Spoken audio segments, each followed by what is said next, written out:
You can also stand up if you want while asking questions. It's no problem. Thank you, Mr. Chair. Thank you. You have the floor. Magandang hapon po sa inyo lahat.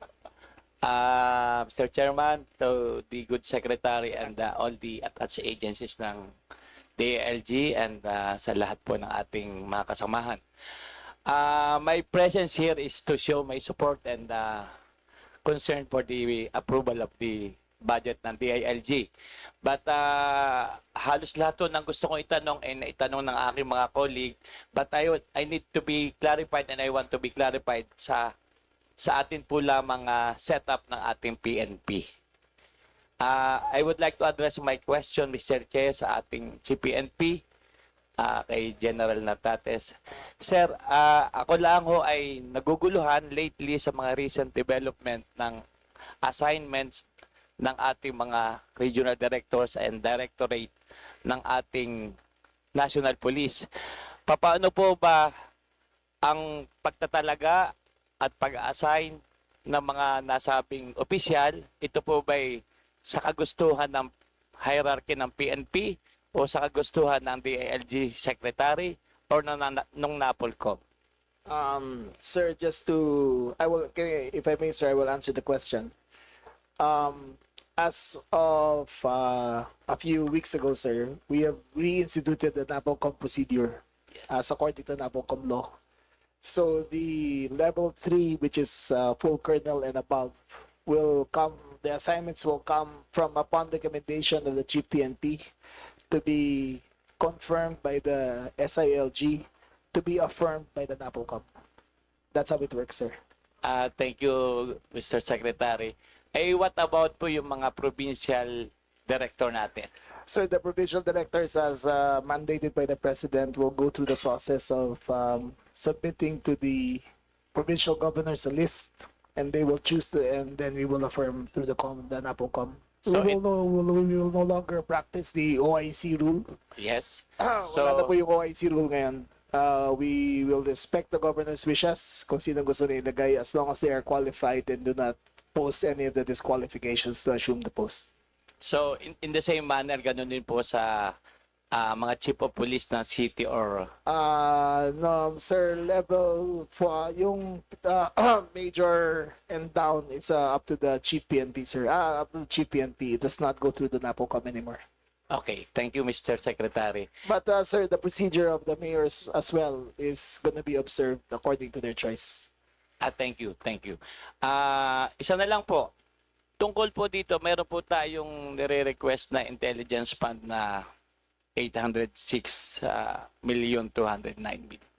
So, paano po ba ang distribution to? Kasi ako po ay naniniwala na kung ito po ay magagamit talaga ng wasto, wala yatang krimen na hindi kayang ma-resolve sa paggamit ng ating intelligence fund. Sir, rest assured, sir, that we go through COA procedures, but we cannot divulge how it is used unless it is in a closed door session, sir. The information that you're asking is highly sensitive and can affect national security. Rest assured, sir, that if need be, we will provide everything, but we go through the procedures and we do not have any potato chips on our list, sir, of beneficiaries. Ano ho ba yung potato chips na sinasabi nyo? Na bigla nagkaroon ho ako ng pag-iisip. Opo. Hindi. Kinasabi ko lang po, sir, na dadaan po sa COA lahat yan at through proper procedure, sir. Thank you, Mr. Secretary. So, maraming salamat po. Ang akin na lamang po, again, I would like to manifest my support sa ating pong BJMP sa kadahilan ng yung subsistence allowance ng ating mga persons deprived of liberties ay matutugunan from 70 to 100. And I'm very, very supportive for that concern of the BJMP. And for that, maraming salamat po. At sabi ko nga po ay nasagot na kanina yung mga tanong sa congestion. And I would like to ask also the NYC tungkol do sa insertion, that this representation may have a copy of that. At sana po ang kapulisan ng ating DILG ay patuloy na panatilihin ang kapayapaan sa bansang Pilipinas. Magandang hapon po and thank you very much, Mr. Chairman. Thank Maraming you, salamat po. Congressman Bolilla. Maraming salamat sa mga katanungan mo. Akala ko mga intriga ka pa. Maraming salamat po. And yes. And from the, I would like to recognize first Representative Ana York Mondok, our Vice Chair. She's going to help us also sa DILG. She's heading the DA. Pero request ni your best friend Rimpy Mondok to help you. So, from the minority, we have Representative Robert Nazal, Assistant Minority. Is he here around? From the minority, Representative Dadan Kiram Ismula. Ma'am, you have the floor. Thank you, Mr. Chair. Assalamualaikum warahmatullahi ta'ala wabarakatuhu. Magandang tanghali po sa inyong lahat. Magandang tanghali sa ating DILG family and to my colleagues. Ang aking pong magiging katanungan ay particular po sa ating chair or sa NCMF family po. Mr. Chair, unang-una po gusto ko pong i-congratulate ang NCMF, lalong-lalo na po kay Chairman Sabuddin Abdurrahim para po sa matagumpay at maayos na pag-administer niya po ng Hajj or pilgrimage nitong nakaraang 2 taon. So congratulations po, Mr. Chair. Ang Hajj po ay isa sa 5 haligi ng Islam. Napaka-importante po ito para sa aming mga Muslim. Kadalasan, matagal po naming pinag-iipunan ang paggastos para lamang makapag-Hajj. Once in a lifetime. Kaya lubos po tayong nabahala sa nalulungkot ng ating pong malaman na nitong nakaraang Hajj ay marami po sa ating mga kapatid na Muslim ang naloko at na-scam. Noong August 5 of 2025, nag-issue po ang NCMF ng isang statement tungkol sa unauthorized Hajj-related activities ng isang travel agency na tinatawag na Al Haramain Travel and Tours Inc. Isang investigasyon po na inauthorize ng NCMF and Bank noong Mayo 8 of 2025 para tingnan ang operasyon ng kumpanyang ito, lalo na sa issue ng mga courtesy visas o mujamala visas. Ayaw na natin na may mga kababayan tayong Muslim na naiiwan silang stranded, walang pera, at pwede pa silang ma-deport. Ang tanong ko po, ano po ang latest update sa investigation laban sa Al Haramain Travel and Tours Inc.?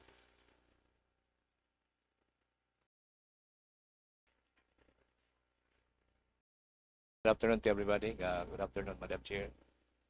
With that progress po, I already directed the BLA, our Bureau of Legal Affairs, to file a complaint to Security Exchange Commission regarding their application or their membership as travel and tours.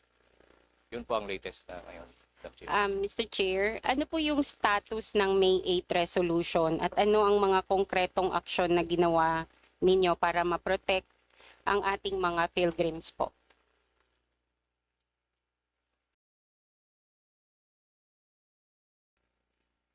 Yung NBank resolution po namin, we have already initiated the investigation regarding that Al Haramain. Salamat po. Nasa magkano po ang original proposed budget ng NCMF sa TBM? Ngayon po, ang proposed budget ng NCMF for 2026 sa 1.2 billion po. Ang nalagay po sa NEP ay magkano po? Ang nalagay po sa NEP is 1,231,298 po. Ibig sabihin po may nabawas. Tama po? I think she's asking yung sinubmit nyo sa DBM, Yes po. yung tier 1 and tier 2 nyo, and yung nakalagay na po sa NEP. Kindly respond. Thank you, Mr. Chair. Right, ito po yung na-approve na budget namin. I think the question is, how much did you ask from DBM and yung approved po? Thank you. What was your proposal? Original proposal from DBM and yung approved budget nyo po na nasa NEP? Para to clarify. Tama po ba, ma'am? Yes po. Yes. po. So how much did you ask from DBM? More or less? More or less same amount, Mr. Chair. Mr. Chair, tatanong ko lang po, kung ikumpara sa napasa ninyo sa DBM at sa na-approve ng DBM, may nabawas po ba? Wala naman, medyo tumaas pa rin. Tumaas ng konti. Yeah. Okay. Sige. Natutuwa po akong marinig. Imamanifest ko sana na sana ay padagdagan pa kung ito ay kulang.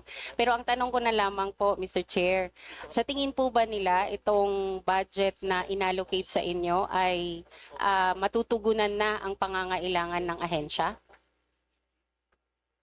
Yun lang ang ano namin yung Amirul Hajj, insurance ng Amirul Hajj kung pwede po. Ay, dagdagan. Yes, Okay. yes po. With that, Mr. Chair, gusto ko po sanang i-manifest ang support ko po sa maging budget po ng ating NCMF na kung maaari po ay dagdagan pa po natin ang kanilang pangangailangan.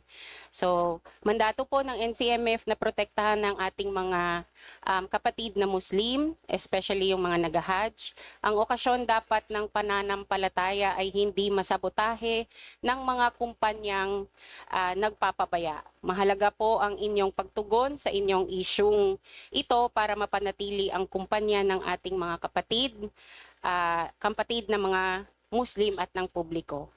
So, salamat po, Mr. Chair. Mr. Chair, manifest ko lang din po, magra-round 2 po ako mamaya-maya. Salamat po. You still have time if you want to. It's okay, we're just preparing lang po. Okay. Thank you, Representative Ismola. Now back to the majority. We have Assistant Majority Leader Antonio Roman III.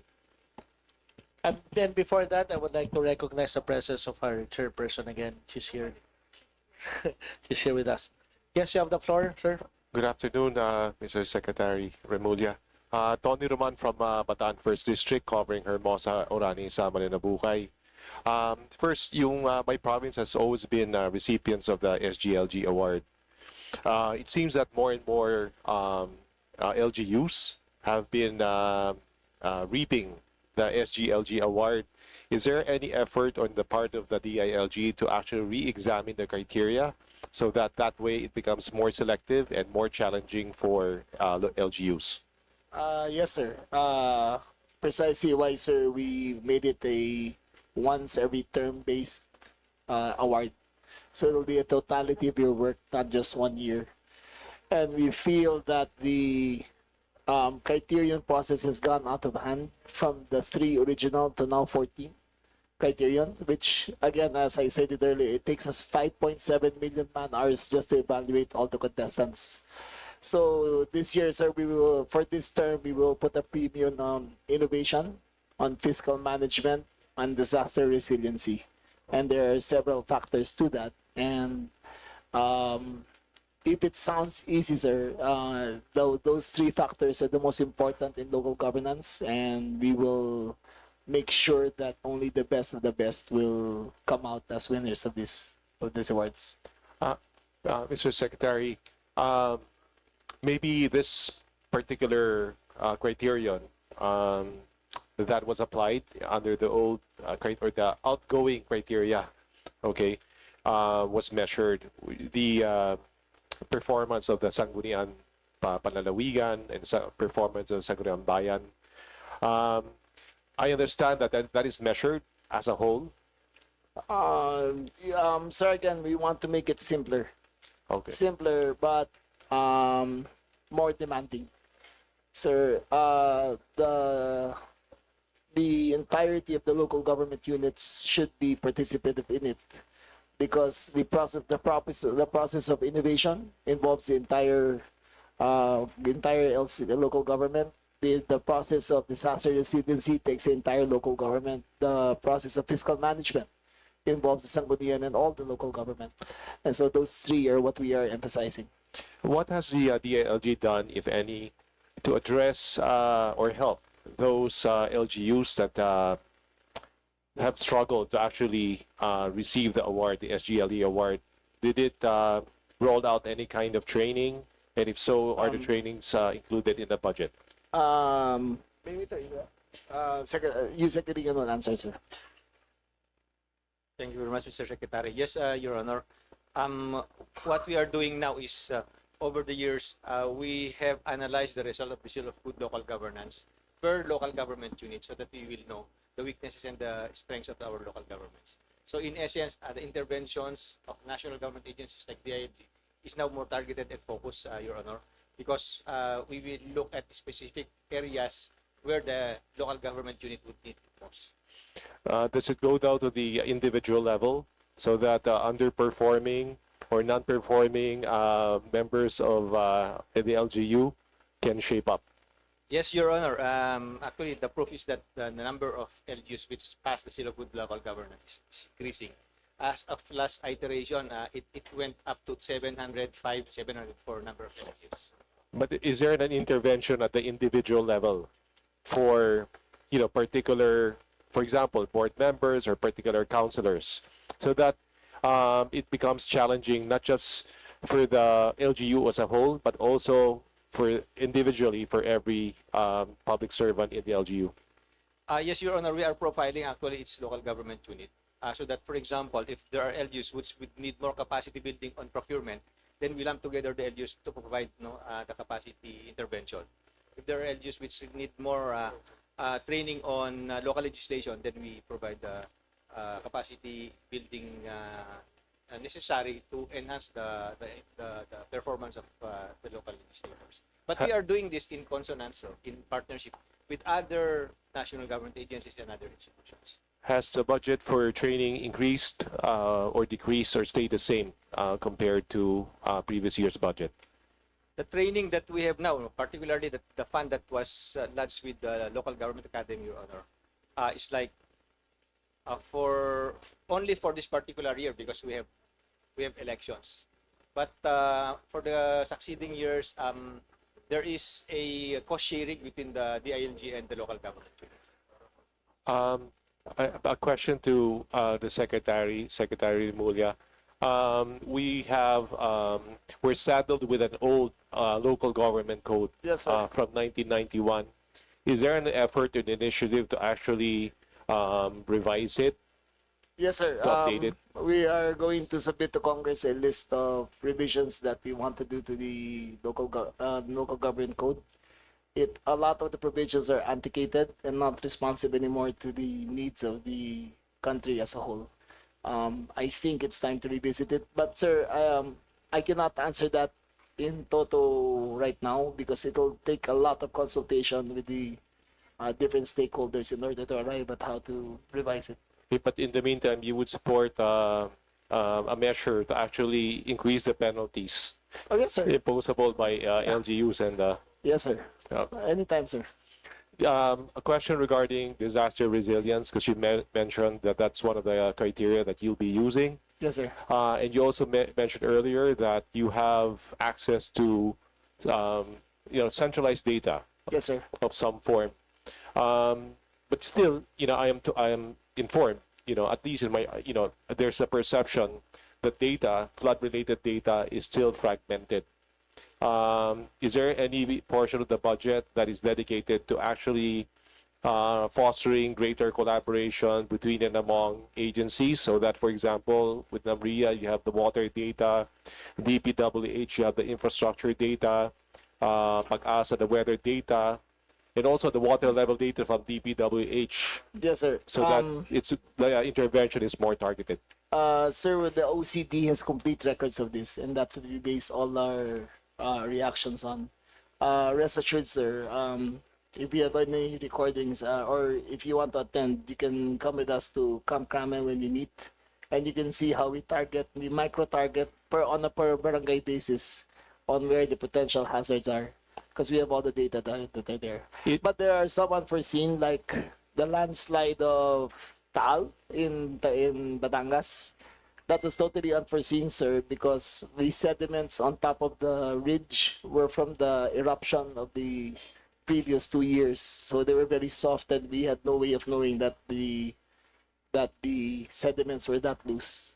And now that we've learned our lessons, we knew how to give the warnings ahead of time. Yeah, is a hub that you mentioned, the data hub that you mentioned, accessible by LGUs? No, we make it available, sir. All the barangays have actually have access to that map, sir. They know where the hazards are, sir. It's because of the controversy regarding flood control. People seem to think that flood control or flood mitigation or resilience is a responsibility of Congress. Do you agree that flood resilience and mitigation is a responsibility of LGU? Yes, sir. I totally agree, sir.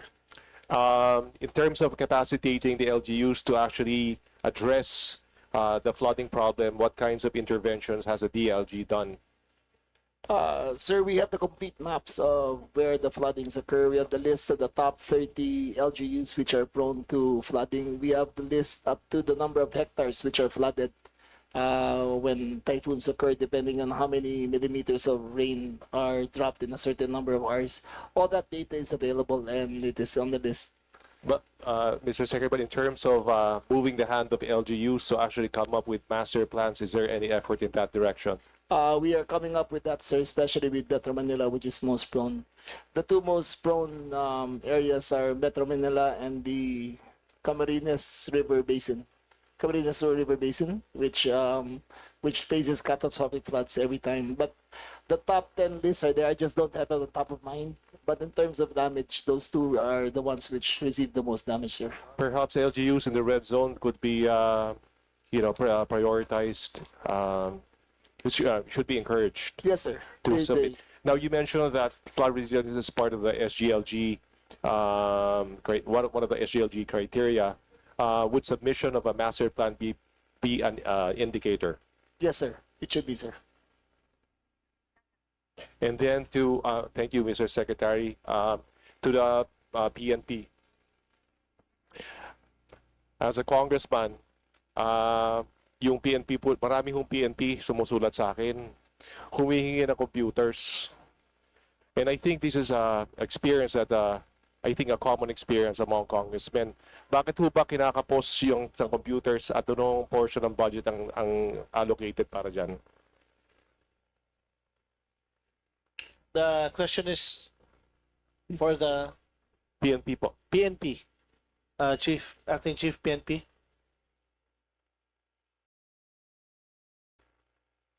Thank you very much, Mr. Chairman and Your Honor. For the question that a lot of police officers, especially the chief of police maybe, have been asking for support from our dear congressman, not only, of course, in your district, o dun sa ibang district na po. Of course, one of the program or project, the Philippine National Police, lalong-lalo na yung Chief of Police and or Provincial Director, Regional Director, reach out dun sa ating mga constituents and stakeholders, not only congressmen, in order na matulungan din sila, especially in equipage and more specifically kung kailangan ng computer, and then so be it, sir. What's so important is we put into our book of accounts kung ano yung pumapasok sa Philippine National Police, and yung paglabas or pag-dispose is hindi basta-basta po nadidispose ang property. And thank you very much for helping these police officers, this police unit, especially when they ask for computers. My last question, I still have 30 seconds, right? Is Can that you wind up? actually dapat ho laki ng pondo para yung mapondohan po yung mga computer needs sa mga PNP. But my last question now is with respect to fire trucks, because this was raised earlier. I understand you have a priority or criteria that the DILG applies. I've switched to the fire department, Bureau, Fire Bureau. Bakit po dun sa aming, sa aking distrito, Hermosa, Orani, Sama, Nabukay, yung wala po kami mga fire trucks?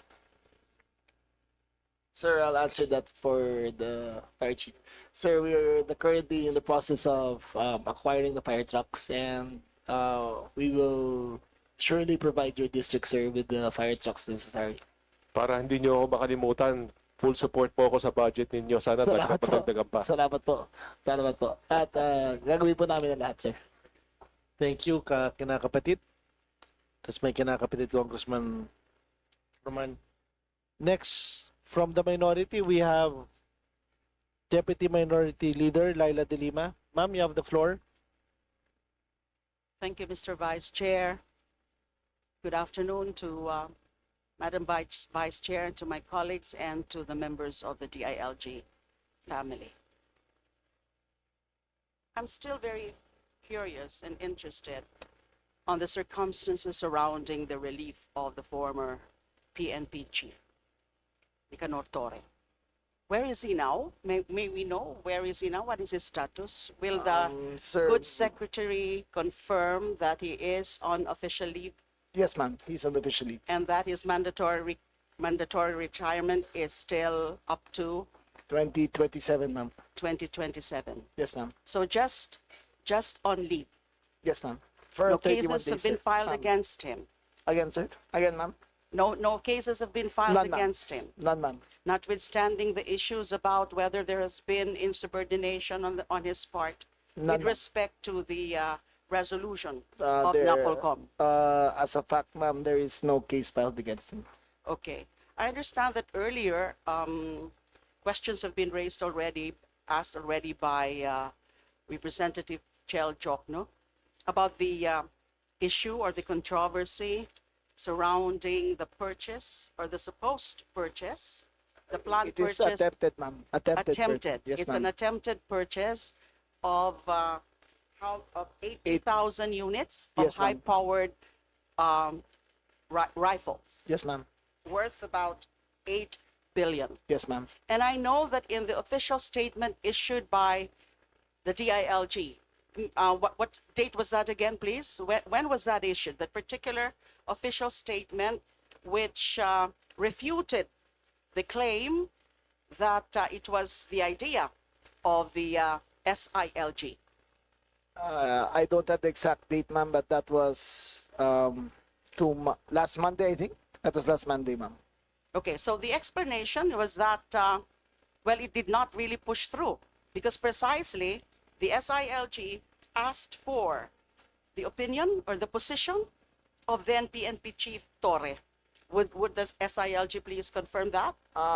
Ma'am, the procedure of buying firearms is not as simple as signing a requisition, ma'am. There is Yes. a technical working group, there's Yes. a needs assessment, and it's not a process that can be done in 1 week or 2 weeks or 3 weeks. It's a long, long process. It's a ma'am. long process because Yes, you have ma'am. to determine Yes, really ma'am. the, first of all, the very need, the Yes, ma'am. necessity of that. But The what needs about the analysis. claim? What about the claim that there there was in fact a prepared letter already, supposedly addressed to the Secretary of Interior and Local Government, and to be signed by the former PNP Chief Torres? I have no idea. I have no knowledge of that, ma'am. So you don't have knowledge about that pre-prepared letter? What my knowledge is, ma'am, in the 3 conversations that we had regarding this, we both concurred that it was not necessary, but we will go through the process. Okay, so you're not aware of such letter that No, ma'am. allegedly the then PNP chief refused to sign. Ma'am, it was not a refusal to sign. It was a concurrence on both our parts that we didn't need the rifles, but we had to go through the process. Okay, so what is clear to us, as you just told us, is that you're not aware of that particular letter. I'm not, ma'am. You're not aware. Okay. Now, we all know that the crux of this controversy is about the exact scope or extent of the powers of NAPOLCOM. I've actually raised these issues during the organizational meeting or the first meeting of the Committee on Public Order, where the Vice Chair of NAPOLCOM, Attorney Kalinisan, was present. All right. There is an issue about whether, in fact, NAPOLCOM can review, reverse appointments, movements being made by the Chief PNP. Now, it was, of course, pointed out by Vice Chairperson Kalinisan that they have the authority, NAPOLCOM has the authority from the Constitution and also from the memorandum circulars that NAPOLCOM had issued I understand that the memorandum circulars concerned are MC 99-013, MC 2001-005, and MC 2001-001. I have a problem with this memorandum circulars because a plain reading of Republic Act 6975 as amended by Republic Act 8551 and specifically Section 5 of Republic Act 8551, which amended Section 14 of Republic Act 6975, where the powers and functions of the NAPOLCOM are laid down.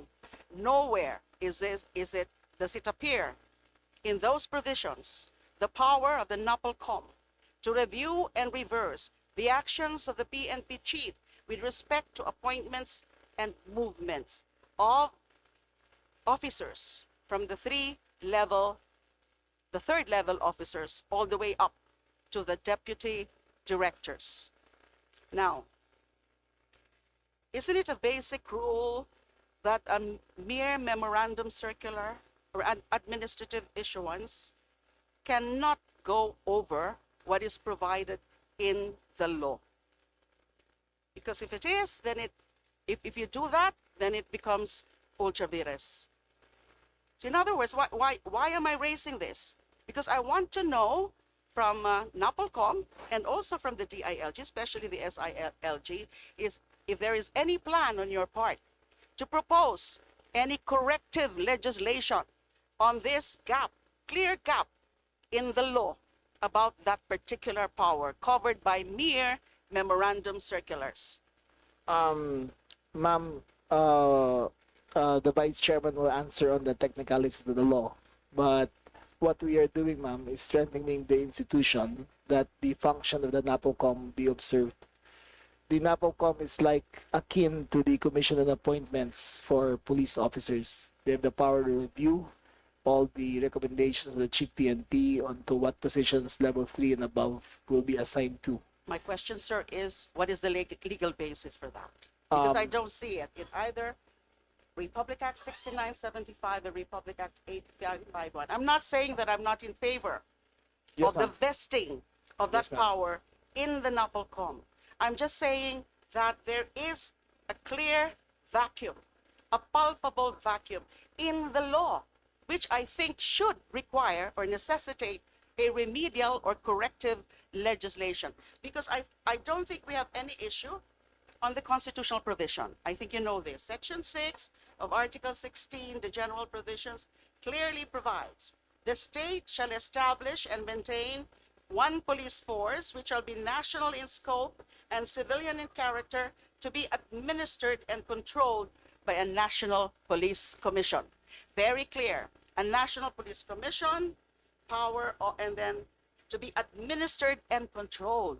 Kaya lang, dapat nandun sa batas because these are the implementing laws. How come it's not there? Kaya NAPOLCOM tried to fill that up through the issuance of this memorandum circular. So ang nagsasuggest lang po ako Yes, ma'am. na baka po pwede yung NAPOLCOM and the DILG present to us the necessary amendments to both laws 6975 and 8551. Yes, ma'am. The vacuum that you're mentioning, ma'am, is a more concise IRR on the how the NAPOLCOM functions. So, as it was written, there is a broad spectrum of how to interpret it. That's why it was defined through the MCs. IRR cannot Yeah. go beyond what is the law, what the law provides. That's right, ma'am. So, ma'am, we would welcome if you would solidify the functions of the NAPOLCOM through a codified norm through an RA Act, ma'am. Thank you, Sec. Thank you. So my time is up. Yes, ma'am. Okay, just very, But very, we can. very brief you can- manifestation. Okay. My next line of question is supposed to be the So it's a NAPOLCOM. manifestation, ma'am? Yes, It's a ma'am. manifestation. Yes, sir. Okay. My supposed second line of questioning would pertain to NAPOLCOM itself, because there are elements both within and outside of the PNP which are of the view that NAPOLCOM at this point may be irrelevant, may be not viable, but I don't necessarily agree with that. So I wanted Sana NAPOLCOM to justify to us the continued legal existence and significance and necessity of a NAPOLCOM. And the next line of questioning there would be, do you have enough resources? Do you have enough personnel? If you would choose or opt or insist on maintaining NAPOLCOM as an institution. Yun po sana ang next line of questioning. Thank But you, then ma'am. again, I have no time. We still have our second round if you want. I'll try to be back because I have another, Please don't leave. pardon? Okay. Are you restraining me? No, ma'am. I'm just... That would be unjust detention. Thank you. Thank you, ma'am. You're most welcome, ma'am, to come back if you want. You want the NAPOLCOM to answer now, ma'am? NAPOLCOM, please answer. Ma'am Laila, pasagutin ko yung NAPOLCOM. Very good topic. Yeah, maybe Yeah. they can submit a position paper. Okay, submit a position paper and answer now. Yes, Ma'am Chair. Tama po kung meron po sigurong pagkakataon po sa ating kasaysayan, Madam Chair, na relevant po ang National Police Commission ngayon. We are in the middle of multiple high-profile investigations. Kaya po kung meron pa pong iba pong suporta ang mamibigay po ng Congress sa National Police Commission, ay welcome na welcome po ito. Currently, we have a backlog of thousands of cases, Your Honor. We only have a few lawyers. In fact, roughly 20 lawyers in total inside the National Police Commission, to include investigators, inspectors, and even those who are drafting cases. Kulang na kulang po talaga. Even resources po to investigate possible abuses po of certain policemen. We also don't have confidential funds. So there are really things that we need to look into po. First and foremost, to eliminate the case backlog that we inherited from decades past. And to speed up the disposition rate of cases, we have been pushing for the disposition of all new cases to 60 days. Kapag mabagal po kasi ang disposition ng kaso, prone po ito sa corruption.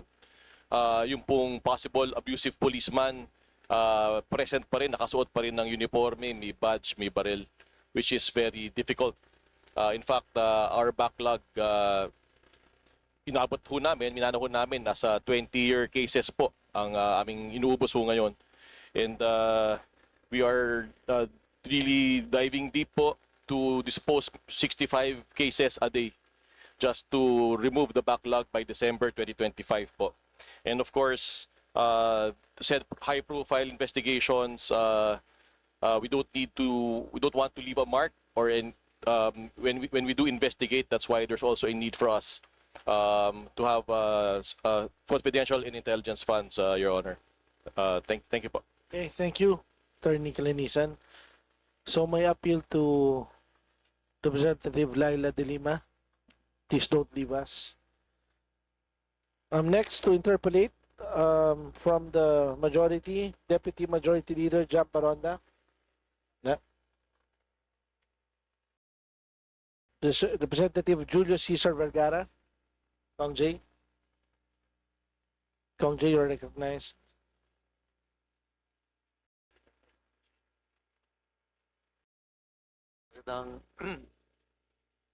Hello. Magandang hapon po.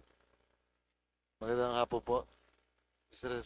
Secretary, maraming salamat po sa bisita po niyo sa kabanatuan ng araw nung bago mag-eleksyon. At dahil po ron, nakaupo po ako rito. Umisa ho, talagang sa isang lalawigan ay yung politika ay pasalimuot, magulo. At may I speak for you, Madam Chair? May I speak for you? Speak freely, Yes. Kong J. So,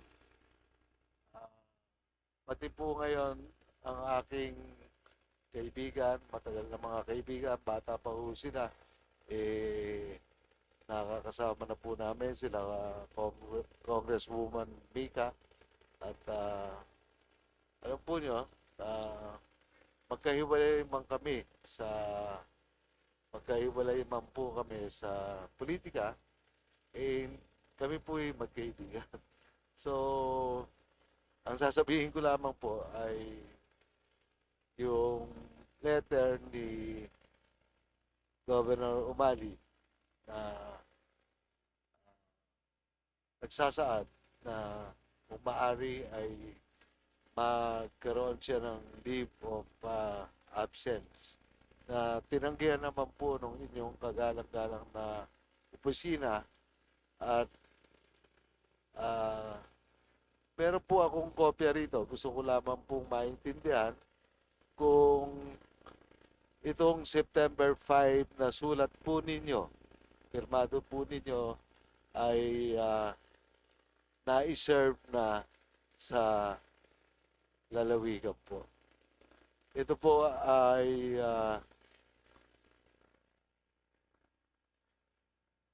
ano po yung sulat? Nakasaad sa sulat ito? Para maklaro ko lang po. Ito ba yung ukol sa suspension? ang designation of Vice Okay. Yes, Governor. Yes. Designation of Vice Governor Umali Raymond Apo. kay as acting governor po. Apo. Ang pangalawa po ay sulat po na designation naman kay sa senior board member po Apo. na si EJ Hoson bilang Vice Governor. Apo. Ito po kaya ay dahil September 5 po yung sulat na to, ito po kaya ay na-serve na.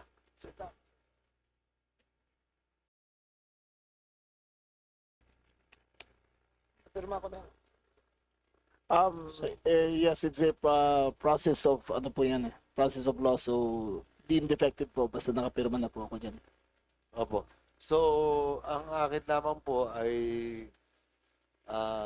may katagalan nung kasi ng kaunti dahil umapil na pa nga po si Governor Umali sa inyong opisina na pinalalabas niya na leave of absence lang ang gusto niya. Hindi po pwede yun dahil we cannot supersede the authority of the ombudsman in this case. So, ang pinapatupad po namin yung ano lang po, yung succession. Ang nakakapagtaka nga po dahil si former Governor Gwen Garcia ay nagkaroon po ng kasalanan na isang issuance lang ng ECC. Isang violation lang ng pag-i-issue ng Environmental Compliance Certificate. Siya ay disqualify. Ito pong aming gobernador, 205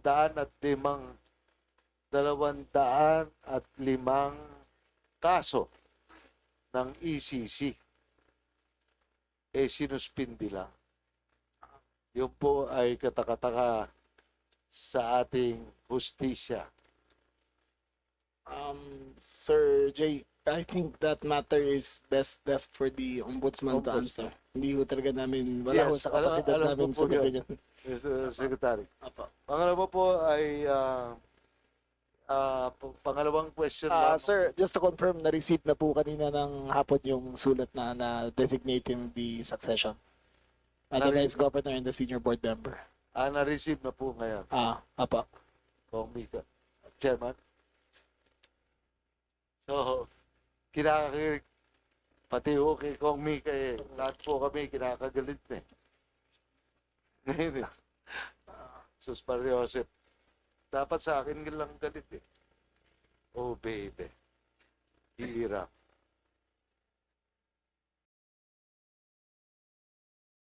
I-recommend ko po si Brigadier General Piñones bilang Regional Director po ng Region 3.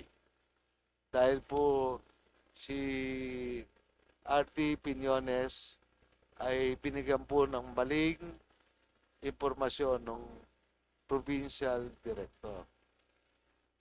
Ang pagpapalit po ang syudad po ng Cabanatuan ay 3 beses na naka-receive ng best of the best city police station in the country. 1 beses po kay Pangulong Erap, 1 beses po kay Pangulong Arroyo, at 1 beses po kay Pangulong Duterte.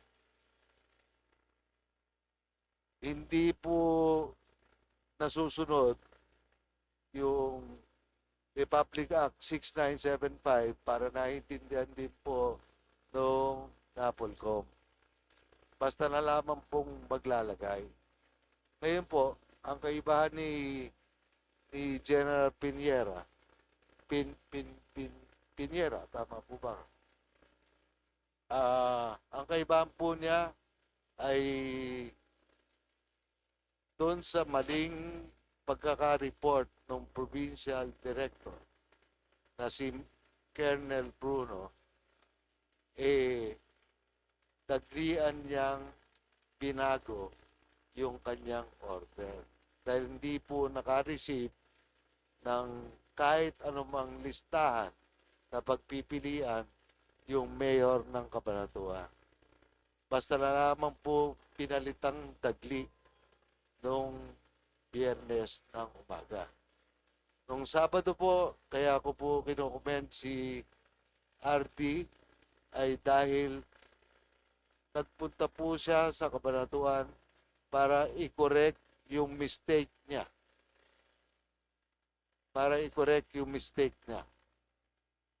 At ako po ay lubos na nalulungkot kay Colonel Bruno dahil one-sided po siya. Meron po akong sulat na ibibigay sa inyo para mapakita po sa inyo na sa mismong Facebook ni Colonel Bruno ay nandun po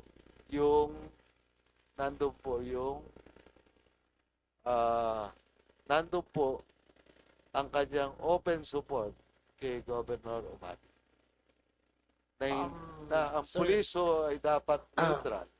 Sir, we will verify the Facebook post, and if he did so, he will be administratively charged because all policemen should be politically agnostic. They are not allowed to air their political views. If this is found to be true, sir, then we will initiate procedures to have him administratively charged. Okay, thank you, Sec. Thank you, Kong J. Vergara. I think that will be our last question. One more question, please. So, yes, Last- please last kindly wind question. up. Thank you. Last question. Sa amin po at sa ibang lugar sa Pilipinas, tumaas na naman po ang drugs. Ang drugs ngayon po. Mr. Secretary, humihingi po kami ng tulong na kumari po ay ma-implement po nyo na talaga kung ano man po ang kailangan nyo, Opo. kami po ay sumusuporta po sa inyo. Salamat po. Salamat po. So, yun lang naman po ang aking tatlong pahayag at maraming salamat po sa inyong pagiging fair. Ako po ay supported nyo. Salamat po. Salamat po. Thank you. Next from the minority, we have the Assistant Minority Leader Robert Nazal. You're recognized. Thank you, Mr. Chair. Good afternoon to the DILG family. Good afternoon, Mr. Secretary. I just have a few questions. During the 19th Congress, Bagong Henerasyon strongly advocated for the release of earmarked funds to national agencies, including 2.9 billion allocated to the Bureau of Fire for the purchase of fire trucks, ambulances, and multipurpose vehicles. May I know, may we be updated on the current status of these funds? Have they already been obligated, disbursed, and utilized for their intended purpose? We are currently in the they have been obligated and currently in the process of being bidded out. We are bidding out 300, almost 300. Ilan fire trucks tayo this year? 387 this year and maybe 450 next year. That comes from the trust fund of the BFP from the fire inspection fees, and we intend to fully utilize that to service the country. Kasi po, right now, you received, in 2024, ang natanggap po natin from DBM was 2.9. Nagtataka lang po ako, bakit naging 1 billion na lang uli ng 2025 and 2026? Sir, kasi dati po hindi nire-release yung trust fund. So ngayon nare-release na po yung trust fund. Hindi na kami umaasa sa GAA masyado. Yun na nga, Sek. Kikwento ko lang po sa inyo kasi we did some research on that. And ang naging problema po ng Bureau of Fire, kaya po parang nagtatagal yung yung kanilang bidding. Hindi ko po alam kung alam nyo na. Before, we did some interviews. Ang isa pong nagiging issue is meron pong international certification na kailangan i-issue ng isang nung supplier na pag hindi ka na-issuehan ng certification na yon, hindi ka makaka-participate. Sir, that pertains to the exclusive distributorship clause. Yes, Sec. Sir, before I assumed as DILG, there were only 2 suppliers for fire trucks in the last 30 years for the BFP. Opo. We have now removed a lot of those clauses, and now we have 10 accredited suppliers who will bid for the next batch of fire trucks. Sir, we did that because we felt that 2 suppliers will never give us the best price, that collusion is highly possible. Yes. Without being accusatory, it is susceptible to collusion. So we expanded the pool, sir, to 10 suppliers so that we can get the best price for the country. Thank you for that, Mr. Secretary. Can our office request for a report? Yes, sir. Yeah. We'll submit you by Monday next week, sir. Kasi po, sayang din naman po yung because as of December 31, 2024, meron pa po kayong 8.6 billion sa earmarked. Ayaw kasi dati po, sir, kasi there was a great mistrust between the DBM and the BFP. Yes. I gave them the assurances that I will do my best to cut the corruption, to eliminate the corruption. And I showed them the results, and now we have earned enough trust for them to release the amounts that are earmarked for us, sir. So we can expect fire trucks already to be delivered. 290 days to deliver, sir. It turns out that fire trucks aren't like cars which you can buy off the shelf. But you will have 800 fire trucks by the end of 2026 to be distributed around the country, sir. So we can safely say that mauubos po natin yung 2.9. Uubusin po namin. Uubusin po namin para sa inyo, sir. How about the 1B for 2025? Also, sir. We are also modernizing the equipment. A lot of the communication equipment between the PNP and BFP will be standardized. So a lot of that will go into earmark into technology sharing between the 2 agencies so that we can respond to emergencies. Thank you for that. My next question is, in CY 2020 and 2021, PITC serving as the procurement outsourcing entity for BFP engaged Prismodial Construction Corporation and CFV ARAR Contractor Philippines Inc. for the design and construction of typical fire stations for BFP. A total of 98 fire stations were to be constructed. However, a review of the contracts and a report from the engineering division revealed that most of the projects were delayed and not completed within the new target completion period after approving the requested period extension. Out of the 98 fire stations, only 9 were completed, with only 1 still ongoing, and the rest are slated for termination. The construction of fire stations remained incomplete, with delays ranging from 361 to 1,005 days. Now, my question is, meron po tayong, we have a request for another 99 fire stations. Ano na po bang naging status nito? Thank you, Madam Chair. Thank you. The 88 fire station that was terminated was already terminated by the PITC. The funds intended for it was already reverted back to the National Treasury. And we have already programmed the unfinished fire station. This is now reflected under our NEP. And we have already, the PITC initiated blacklisting to Prismodial. Okay. So, at least nabalik na po, no?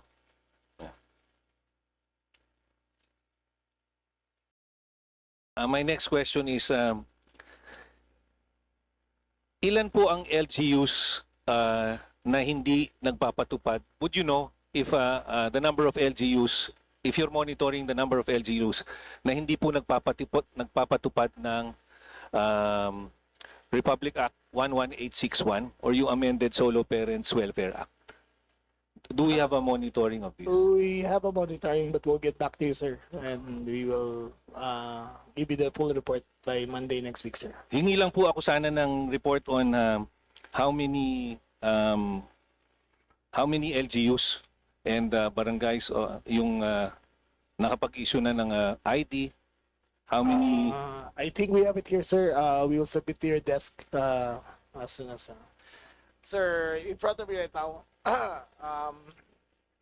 LGUs with monthly subsidy for solo parents. For car, it is 77 LGUs.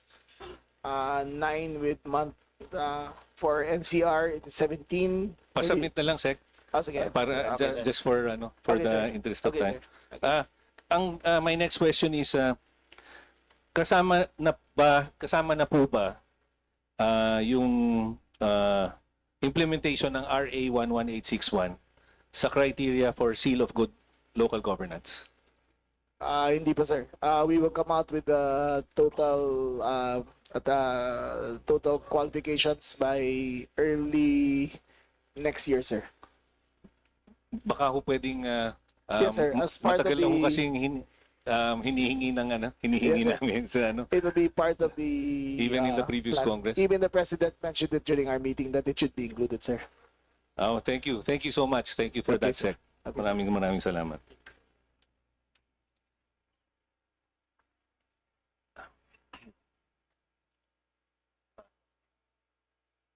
So, my last question is, it appears that the DILG has new locally funded projects, local roads and bridges inventory program amounting to around 78 million.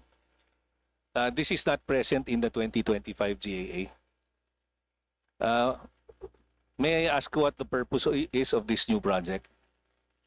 Sir, it's meant to take a full inventory of all local roads and bridges so that we can submit a full report to the Office of the President and the other agencies. So wala nang duplication of the construction of roads around the country.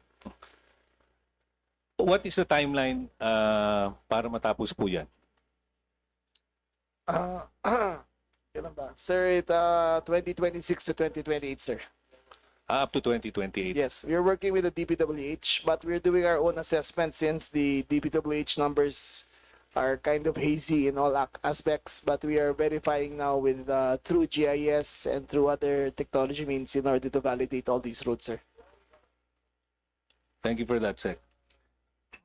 So you initiated, the DILG initiated the Bantay Corruption Program in 2020 with an initial amount of 65 million. It was reduced to 10 million since then.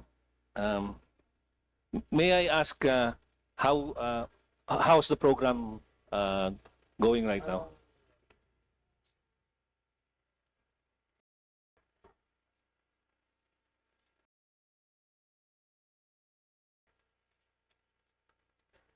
Can I have my undersecretary answer for in my behalf? Yes, he's more familiar with the Sige po, sir. numbers. Yes, so, Yusek Salvahan. Yusek, Salvahan. Yusek Salvahan, you're recognized. Thank you very much, Mr. Chair. Yes, we confirmed that for fiscal year 2026, the budget allocated for Bantay Corruption is 10 million. The focus of the Bantay Corruption Project Management Office is focused now, sir, on capacitating LGUs on the quasi-judicial functions of their sanggunians.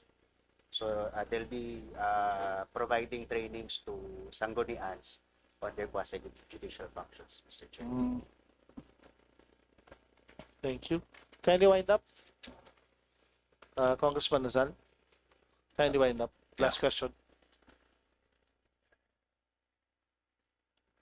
Compared to fiscal year 2019, the DILG seems to be implementing substantially less projects. Among these are yung salin tubig, bagsakan centers, decentralization and federalism, among others.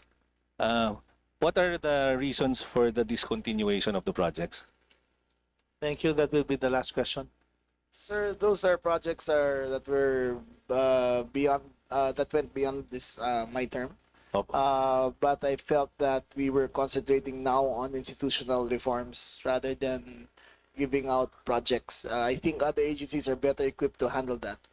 As if you can see our budget, a total of 94% is for MOE and salaries and personnel. The rest, sir, are for capacity building. And we are better at capacity building rather than implementing projects. Thank you, sir. Thank you.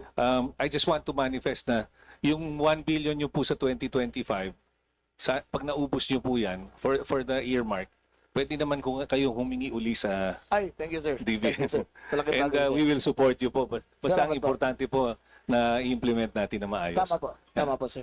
Thank you. Thank you to the DILG family. Thank Thank you, you, sir. everyone. Thank you, Congressman Nazal, especially your guardian angel behind you, former Congresswoman BH ko. I just want to recognize you. Next from the majority, we have Vice Chairperson Rufus Rodriguez. Sir, you have the floor. Thank you, Mr. Chairman. Good afternoon to our outstanding secretary.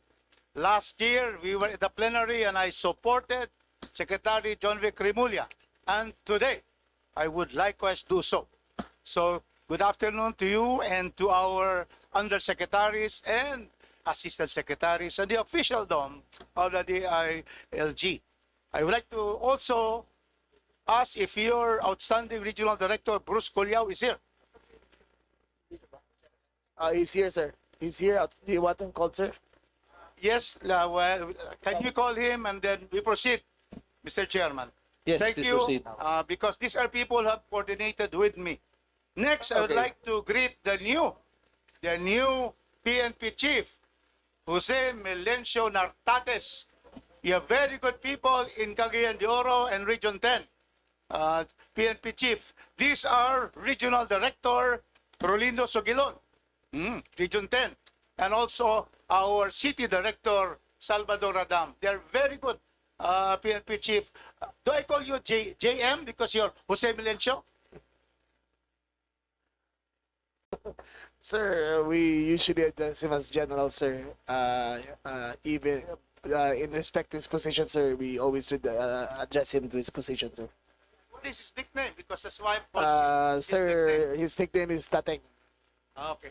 Ano, Tate? Tateng from That- Nartates. General Tate, welcome to the House of the People. Your people, as I've said, R.D. Sugilion, is he around? Sir, the RD is here, sir. Bruce, thank you so much. We have so many projects with you in Region 10.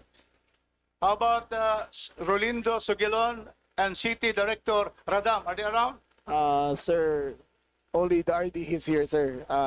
The city directors are kept Yeah. in there. Can you call the RD Sugilon here? Next, I would like to Yes, greet sir. my good friend, the Chief of the Bureau of Fire Protection, Jess Fernandez. Nice to see you. Is Romel Traggio with you? Okay, please let him come in. And of course, my very long-time good friend, Ruel Rivera. chief of the BJMP. Is Felisberto Hagurin present? Yeah, please let him come in. Well, we have to therefore give where credit is due. And, you know, I have read this 3 times already. You see the performance of Secretary Remulla, increase in number of LGUs recognized for good governance, very important, because the LGUs are right there in the field. And so therefore, from 2023, only 493 provinces, cities, and municipalities will now have 714 PCFs. Do you confirm that, Secretary? Who have seal of good governance? Yes, sir. Yes, sir. Also, for the barangays, a big leap from barangays who have now good governance. From only 1,028 in 2023, we now have 3,283 barangays. Do you confirm that? Yes, sir. Congratulations, because Thank you, sir. that will make our local governments attuned to serve in good governance our people.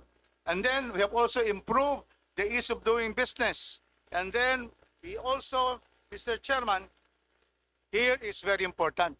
We have to take note of the lowering of the crime rates. Total crime incidents decreased in 2025 from 2024, 5.65. Do you confirm that? Offhand, yes, sir. Congratulations. Major crime incidents decreased by 10.77%. Yes, sir. Do you We also? confirm that, sir. And here we go, the crime clearance efficiency, 95%. And would you confirm that 69.6% have been solved on cyber crime cases? Very important. Yes, sir. Yes, Thank sir. you. It's here, sir. And so I would say, Mr. Chairman, that we therefore duty-bound to support the budget of the DILG and the attached agencies. And that's why I'm surprised that, for example, the Bureau of Fire only has 2%. I understand it's a trust fund, Yes, sir. so that's okay. Yes, sir. But the PNP of General Nartates is only has an increase of only 2%. Now, sir. are you satisfied with the 2% increase because we have many requests? We are being more efficient with the use of our resources, sir. We are cutting down on corruption, making sure that the funds go down to the base units, and we are making sure that we have an efficient use of our money, sir. With that efficiency, I have a letter to General Nartates. I am requesting for communications for our border areas. We have 3 regions borders. Can we have that? I have this letter. I'm sure you have read this. Requesting communication so that at the border, pag may crime sa Cagayan de Oro, hindi na makalusot papunta sa Buanga or makalusot papuntang Bukidnon. Will Yes, we sir. have that? Sir, we are standardizing our communication equipment for the BFP and the PNP. It's now called the push-to-talk system, which uses a cellular system but uses radio. It will be standard for all our units, sir. Thank you. So we're able to have that for our Yes, sir. region. Thank We you. have 14,500 units arriving in 6 months. Wow. So and we will Congratulations increase for to that. 100,000 units in the next 2 years, sir. Next, I have here a letter to our General Nartates regarding the request for vehicles. Can you give the vehicles for Region 10? There's so many units there needing vehicles, and one for the city of Cagayan de Oro. Yes, Your Honor, we can program that. Okay, that is the correct. That is the yes. correct answer. Yes. Thank you for that correct answer. Now, because your correct answer, we go now to Chief Fernandez. We are requesting. What is the fire? Sir, nagutom yata, sir. Yes. Kindly proceed. Cagayan de Oro, Lumbia is where the concentration of PDLs, correct? And so therefore, we have a letter for you requesting for 1 passenger bus and 1 passenger van for PDLs. Will you be able to give that? We will program it, sir, Your Honor. Another correct answer. Thank you very much. And finally, we are going to go to our Chief of Fernandez of the Fire. Well, we really need, now there are more than 15 buildings over 30 floors. Cagayan de Oro. Let's not wait for things to happen. We are only asking from you one ladder fire truck and 1 regular fire truck for the barangay of Makabalan. So can we have that reply to my letter? Can you be able to give, for the first time in the history of my city, the city of Golden Friendship, and the gateway to Mindanao, Cagayan de Oro City, will you give those fire trucks? Done, sir. Done. Yes, sir. Yes, sir. Thank you for the Yes. answer. Yes, sir. Yes, sir. Yes, sir. So, So, Secretary, kindly comply Yes, by sir. 2028. Yes, sir. I will. no, next year. Again, Next year, sir. that's why Next year. I admire the secretary. He's Yes, sir. already taken the cudgels of the other agencies to assure. And what else do you expect? It's already secretary promising the yes answers from the secretary. So thank you. In the proper time, Mr. Chairman, I am going to move not only for the approval of the net budget for the DLG, ALG, and the attached agencies, but to move for the increase of the budget of the DLG and the attached agencies. Thank you very much. Thank you, Kong Rufus. For sure, they will Thank you, comply sir. by 2028.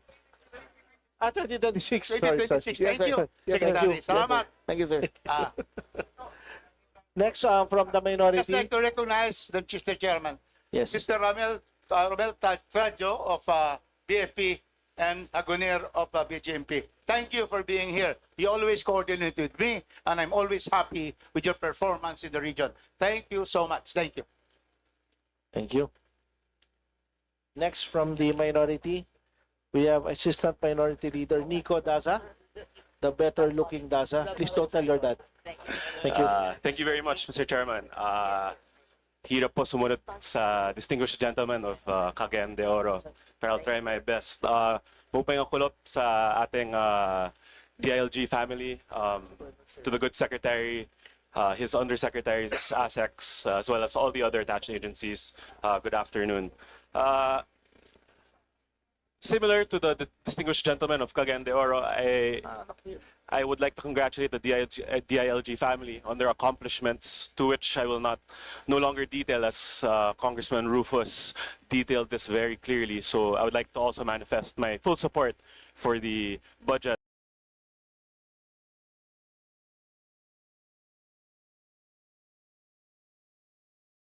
of the questions for the USEC. Correct me if I'm wrong. We have two vacancies for the Commissioner at Large and the Commissioner of Visayas. Mr. Chair, that's correct. Mr. Chair, these two vacancies, for example, I learned, which is quite alarming, the Commissioner of Visayas, from where my province is, it's quite alarming that this vacancy has been open for 1 year. So, Mr. Chair, I would like to ask, why has this vacancy remained open for so long? Mr. Chair, I believe the vacancy has been only less than a year. The current commissioner for Visayas was actually just 1 year for today. So we are hoping that the appointments will come out soon. But we just wanted to reiterate that we really need our commissioners, because most of the time, like, I wear many hats. I sometimes do 3 meetings for different committees all at once. So definitely we really need our commissioners in check already. Mr. Chair, so effectively, without these commissioners, the NYC is handicapped in its operations. Yes, Mr. Chair, that's correct. So, and Mr. Chair, correct me if I'm wrong, I believe the National Youth Commission does not have a headquarters or an office currently. Mr. Chair, currently we are in the process of moving to a new office. I think we're expecting the office to be announced by next month. And this is still something that's for lease for 1 year. However, we are looking into, before we end our term, we really wanted to push for the building of the first Philippine Youth Development Center. And we understand that the President is also the author of the R8044. So I think it would be timely for us to really revisit that so that we can capacitate the National Youth Commission better. Thank you to the good Undersecretary. Mr. Chair, to me, it's quite alarming na parang nakakalimutan po ata ang ating kabataan Kasi po, we have vacancies in the commissioners, and right now, wala pong bahay or opisina ang National Youth Commission. So perhaps it's my humble recommendation to the DILG to help us prioritize the budget of the National Youth Commission so they can receive their equitable share so they may fully deliver their effective service. Sir, we are on the same boat. The DLG does not have its own office as well. Well, that's quite unfortunate. We are tenants in the NAPOLCOM building, sir. We pay rent every month to occupy several floors of the NAPOLCOM building. So even we are homeless as we speak. I see. Mr. Chair, I'd like to thank the good secretary. It's quite alarming that our own departments, especially such large departments, do not have their own home. So perhaps this is something we can also consider in their budget so that we can give them a permanent home and so they may better effectively deliver their services. Sir, just to illustrate some more, the offices who have no place of their own or leasing are DOJ, the DILG, DTI, DOT, Solgen, amongst others. Or we are all leasing office space, sir. This is duly noted. Mr. Chair, now, I'd like to commend the good secretary. I believe a few weeks ago, the good secretary mentioned or came out with a pronouncement that they'll be pursuing reforms in regards to the hiring and procurement practices of the Bureau of Fire Protection, or the BFP. I raised this concern in the Committee on APRO deliberations or budget deliberations for the CSC. I've received alarming reports regarding the hiring practices, especially. There are irregularities. In Western Samar, in just the province next over to my province of Northern Samar, near the vicinity of the city of Catbologan, aspiring candidates have been approached by the BFP asking for amounts amounting to 400,000, which is obviously outrageous and illegal and corrupt. In fact, nagulat pa nga ako, this lawyer who is from that area says this is common knowledge.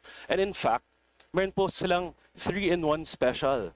Instead of 400 each, amounting to 1.3 or 1.2, the 3 will be accepted under 1M. So may budget pa, may pa-discount. So this is quite alarming. So, Mr. Chair, I would like to ask the good secretary, because of your reports or your pronouncement that you would pursue reform, what are the concrete steps that the DLG has taken in terms of curbing this practice? Sir, we are now employing technology into to the entire system of the BFP, especially with the way they conduct themselves. I've heard the same reports, but no one seems to want to testify. If someone testifies, I will pursue them to the full extent of the law and fire them. But I've reassigned several suspicious personnel around the country and put them on floating status in suspicion of this. If there are any reports, sir, you can give it to me confidentially and I will deal with it personally. But we are employing technology, sir. We are requiring now all interviews to be videotaped and all reports to be put in in written form so that the considerations can be made. The allegations go further than that, sir. The allegations go further than that. They even have a lending program that they will lend you the money for you to enter and they will take it out of your salary as you go on. So those are things we take seriously and those are things that we will stop in the near future, sir. Mr. Chair, I'd like to thank the good chairman. He also mentioned they will act on it for as long as these victims or alleged victims will testify. Yes, sir. So in fact, in my province, Northern Samar, same hiring practices are occurring. It's really quite so sad. But of course, mga kalaban po nila, mga colonel, mga chief, takot na takot po sila. Sir, ako na lang testify. po pupunta sa inyo. Ako sabi ko sila personally. And if I talk to them anonymously, then I will act on it, sir. Well, thank you, Mr. Chair. I look forward to working very closely with the good secretary. But for my final question, because we are talking about the protection of these whistleblowers, what programs do we have to ensure that we're protecting our whistleblowers so that there is no retaliation? It's the first time that we are doing this. We will discuss it as a group on how to protect them. Discuss it with the DOJ how to do it, because in fact this is a major crime and it is corruption, and we will do everything, sir, to curb this and to get together with the DOJ, sir. Okay, Mr. Chair, those are all my questions. Maraming pong salamat. Damang salamat sa aton DILG family. I yield back the floor and my time. Thank you. Maraming salamat po. Thank you very much, Representative Daza. Next from the majority, Representative Richard Gomez. Representative Miro Kimbo. Parang Richard Gomez lang din to. Parang nalilito si Manong Roy Loyola, who is also a Caviteño, by the way, Secretary. Secretary, good afternoon. Yes, sir. I have just very few questions, Secretary. So, Secretary, the President announced repeatedly over the last 3 weeks the need for national programs to coordinate with the LGUs. Yes, sir. And I think in particular, essentially flood control or other infrastructure. Yes, sir. I totally agree with that because you have to comply with CLUP, with the master planning of the city and the like. Kakaroon lang ho kami ng problema, Secretary. At this one thing I need a remedy from the department is that naging governor naman ho kayo eh. At matagal ho ninyong hawak ang maraming LGUs. Alam mo naman, pag ayaw ka bigyan ng building permit, kaya ka hindi bigyan ng building permit. Opo. There's a host of items, nagko-comply ka na doon, meron at meron pa rin hahanapin. In fact, sa amin, yung city engineer has been penalized with a suspension by the ombudsman pertaining to permits. Pero ang difficulty po with us is that when the congressman and the chief executive of the city don't get along, ang nagpe-perish is yung national programs. Yes, We have several school buildings, not just one, not just two, but at least 5 school buildings where funds had to be returned to the national government. Can you imagine setting aside hundreds of millions for school children para ma-eliminate ang double shift? Pero hindi namin may patayo because walang permit. Sinusubukan ko maging mangahas dahil alam mo naman, kasintapang kita, kahit walang permit. Sabi ko, kung kinakailangan ng tao, gagawin natin. But ultimately, they will seize equipment and the like. I mean, these are plans passed by DPWH, the national agency in charge of engineering and design. So, saan ba kami pwedeng humingi ng saklolo, Secretary? Saan kami pupunta kapag may ganitong klaseng opportunities? Because it's not just the building that is lost, it is the opportunity for every child to have a decent classroom. Sir, I suggest you use the ARTA law. It is very effective and it's been done by other agencies as well. If you use the ARTA law and it is violated, you can report it to my office and we will push it all the penalties to the maximum degree, sir. Ironically, yung ARTA law, yung anti-red tape, nagpapabilis. Ang bagal din na resolution dyan. Not anymore, sir. The president has put teeth into the ARTA law and we will now make sure that they are fully implemented, sir. So in the very words and tenor of Congressman Rufus Rodriguez, do I have your commitment, Mr. Secretary? Kahit samahan po kahit samahan ko po kayo sa City Hall para kumuha ng permit, samahan ko kayo, sir. Maraming salamat. Kasi sayang sayang talaga. Opo. Diba? I believe you, sir. Nananaig ang politika imbis ng programa dito sa aming lugar. Hindi naman politiko ang nagsasuffer. Tama po. Yung ating mga constituents. Tama po. So maraming salamat, Secretary.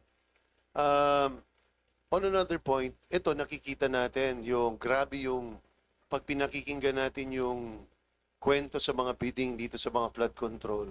Kitang-kita natin yung collusion. meaning interlocking companies, Yes, sir. same owners bid against each other. I mean, yan ang talagang collusion na napakalinaw. Yes, sir. Yes, sir. That's in the national government. Secretary, baka naman pwedeng pasukin din natin magkaroon ng mekanismo ang DILG Secretary, ang department, para tingnan din at i-review ang ganitong klaseng mga collusion. Because ako na po magsasabi na sa LGUs, mas marami kayong makikita dyan. Hindi ko nilalahat. Ha? Yes, sir. Dahil alam ko, halimbawa, ang Carmona, yan, talagang modelo, yung syudad na yan. Opo. Pero maraming lugar. Napakagaling po ng mayor doon. Yung mayor po magaling doon. Yung Opo. congressman, di ko po masyadong kabisado. Pero yung... Ako, diskipyado lang, sir.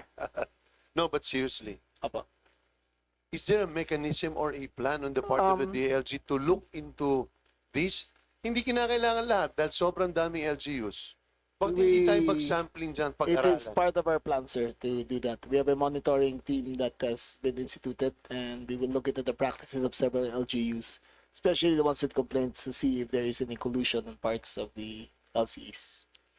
I think particularly with highly urbanized cities, because Yes, sir. these are the cities where funds are substantial, Yes, sir. and makikita natin. So, sana pasukin natin ito at para tingnan natin. Kasi, in the end, I think the corruption in the local government units is potentially worse than the national government. We will have to see that, sir, but we will investigate it for you if you want, sir. Again, do I have your commitment, Of course, Mr. sir. Secretary? All the time, sir. Panghuli ko na lang po, Sec. Kami lahat at kayo, sigurado ako, lahat ng tao dito, we are constant victims of fake news, cybercrimes. Opo. So, ang tanong ho namin dyan is, although ako na po magko-commend yung ating cybercrime unit dito po sa NCR, they have been very proactive. In fact, I don't know who is heading it, pero kadalasan kapag may binabato kami doon ay nakikilusan. Sana lang mas bigyan pa natin ng attention nito because the only way for us to curb fake news, yung constant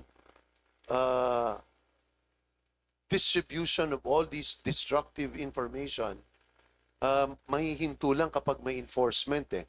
So nasa kamay talaga ng DILG at ng PNP ang usapin ng pagpipigil ng cybercrime. Yes, sir. Part of the PNP reform that we are proposing is that the PNP be broken down into 4 pillars: administration, the detection, detective work, of operations, and cybercrime. So the problem with our current setup, because there is no specialization in the PNP, members of the cybercrime group are there only for 2 years, then they leave. Then they stay for 3 years, then they leave, then they stay for the head of the cybercrime. Actually, it's only been there for 4 years. So, and technology evolves very rapidly. So I'd like there to be a specialization in the PNP, and we will try to introduce the reform legislation to that effect. So does that mean having a permanent structure Yes, sir. relative to cybercrime? To detection, to administration, to operations into cybercrime. Wala na kasi kami mapuntang iba eh. Oo nga, sir. Talagang kayo lang. Kayo na lang ang pinakamabilis kumilos dito. Ang nangyayari dito, sir, jack of all trades ang pulis eh. So, yung hindi naman trained sa detection, nagpupunta ng CIDG kasi may makikitang promotion na pwede. So, we would like to professionalize the PNP by making the 4 pillars a permanent structure. Basta okay lang na jack of all trades, PNP chief. Basta parate, iisa lang ang inuuwi. Tama. Hindi, totoo naman yun eh. Mababait po, na ang tama. ating mga kapulisan ngayon. Tama po. At Tama po. nagpapasalamat kami sa suportang ibinibigay din sa syudad ng Marikina. Salamat po. Maraming salamat. Thank you, Madam Chair. Salamat po. Thank you very much, Representative Kimbo. Next to interpolate from the minority, Assistant Minority Leader, Attorney JP Pajernos. Thank you, Madam Chair. Good afternoon to our Secretary John Vic Remulla, our Chief PNP, and all the attached agencies present this afternoon. So, most of the questions that I was supposed to interpolate have been asked already. So, I will focus on my manifestation of support. So, tulad nga po ng sinabi ni Kong Rufus Rodriguez, nakita naman po natin nandito sa presentation nyo lahat po ng mga accomplishments ng ating DILG and its attached agencies. And res ipsa loquitur, sabi nga po nila. Ang ibig sabihin nun, the thing speaks for itself. So therefore, this afternoon, I would like to manifest my strong support for the proposed budget of the Department of the Interior and Local Government.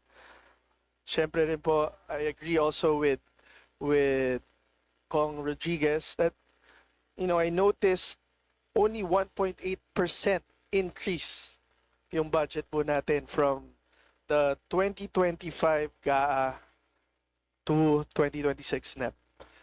And, DILG has a big role in our society. So, it plays a critical role in strengthening peace and order, enhancing local governance, and empowering our local government units to deliver responsive services to our people. In particular, the department's programs on barangay development, capacity building for LGUs, and its mandate to ensure public safety through the PNP and other attached agencies remain vital to our communities. The challenges of crime prevention, disaster resilience, and local autonomy require that the DILG be adequately funded and fully capacitated. As such, I therefore strongly support not just the proposed budget of the DILG, but even the increase for the betterment of our country. And I congratulate the whole DILG. I hope you guys, all of you, keep up the good work. And may ano lang po ako, Secretary Remulla, since your Undersecretary for Legal is here, Attorney Benitez. I would like to have on a separate time, yung ano po natin. Kasi ang local government code natin, 1991 pa po. And there are so many provisions that we need to amend para maging updated na po in our yung mga bagong developments ngayon in our country. So yun lang po, Madam Chair. Thank you and yun lang po. Thank you very much, sir.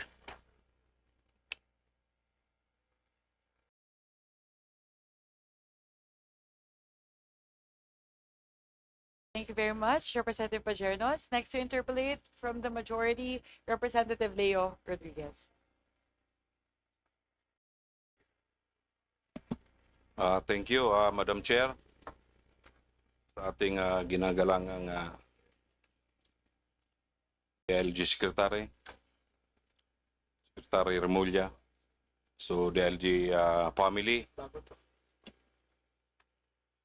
Madam Chair, as per a statistic of the DILG contained on its annual report from 2023 to 2024, the index crime volume declined by 0.17% from the figure of 42,000 in 2002 to 41,933 in 2023, followed by the more substantial drop of 7.37% to 38,844 in 2024. From 2022 to 2024, the nationwide crime solution efficiency remained high with improvement of 87.6% in 2022 to 89.3% and 2024. Madam Chair, this is a welcome development for our peace and order situation in the country. Madam Chair, may katanungan lang po ako. Kasi sa ngayon, alam nyo man ang ating PNP minsan may tinatawag silang mga palaging accomplishment report in every province or municipality. Existing pa po ba itong tinatawag natin na quota system na accomplishment, Madam Chair?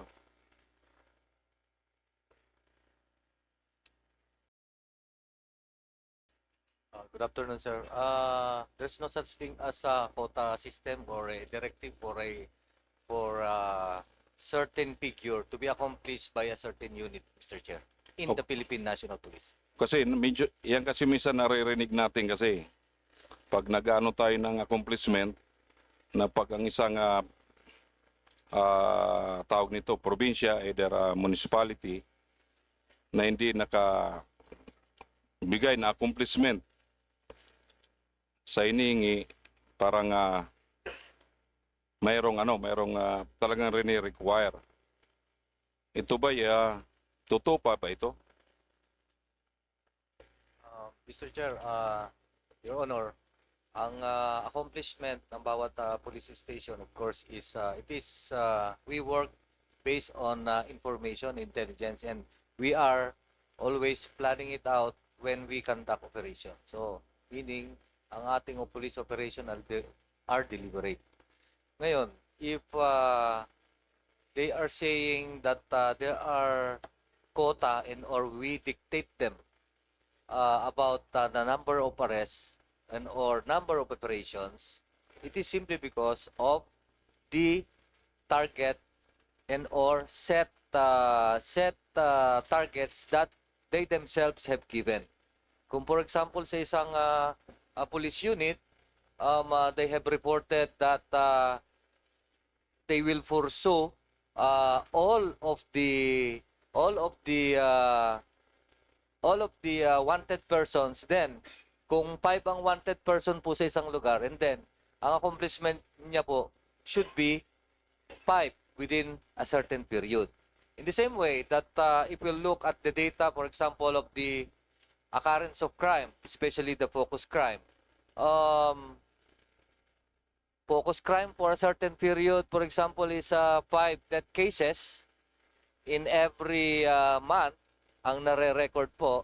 And then therefore, ang objective or plan is to deny the occurrence of this. So binibigyan po sila ng target. How much? Kasi yung police station na rin po ang nagbibigay ng target nila for denying the occurrence of crime, Your Honor. Thank you, Madam Chair. So maganda po yun, paliwanag ng ating OIC at Chief PNP. So kasi kalimitan kasi sa ground, marami po nagtatanong. Kahit lang po yung medyo nakaka-intindi rin. So mas maigi yun, napaliwanag sa atin. So, Madam Chair, alam niyo po sa sitwasyon namin sa Catanduanes, alam niyo naman po itong problema ko palagi ito, nakailang na po tayo, nakailang Chief PNP na tayo, tapos nakailang secretary na rin ng DILG. Regarding po sa yung pangyayari po sa akin noong 2022 nung eleksyon, siguro ay makasamang ko rito kung nandito pa. Alam na nito kasi palagi ko palagi ko itong sinasabi tuwing budget deliberation ng PNP. Hanggang ngayon po yung pangransak sa akin noon sa bahay ko hanggang ngayon wala pa ring solusyon. So tinatanong ko lang ano na ba yung status nito? Sabi sa akin pinasok na daw sa ang CIDG ng gumagalaw. So nandoon na daw ang report nito sa DM Chief, correct me Payron kasi yung di ko mano kasi yung opisina yung binibigyan ng report. DMIL ba yung ano bang opisyon? Sa Kamkrame po, Your Honor, yes po. it's the Directorate for Investigation Detective Management.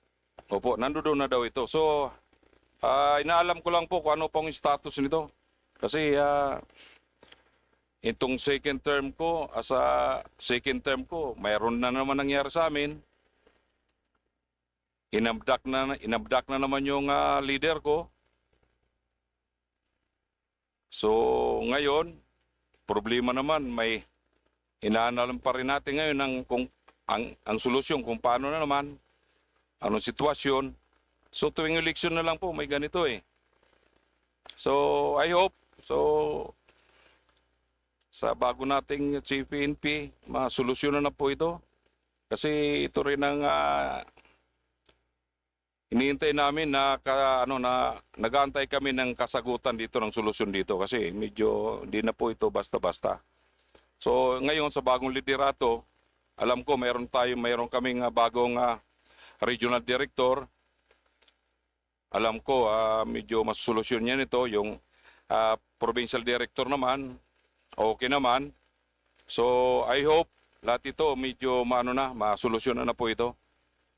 Kasi may mga bago na po tayong mga government officer sa aming isla. Madam Chair. Yes, kindly wind up. Chief. Yes, Your Honor.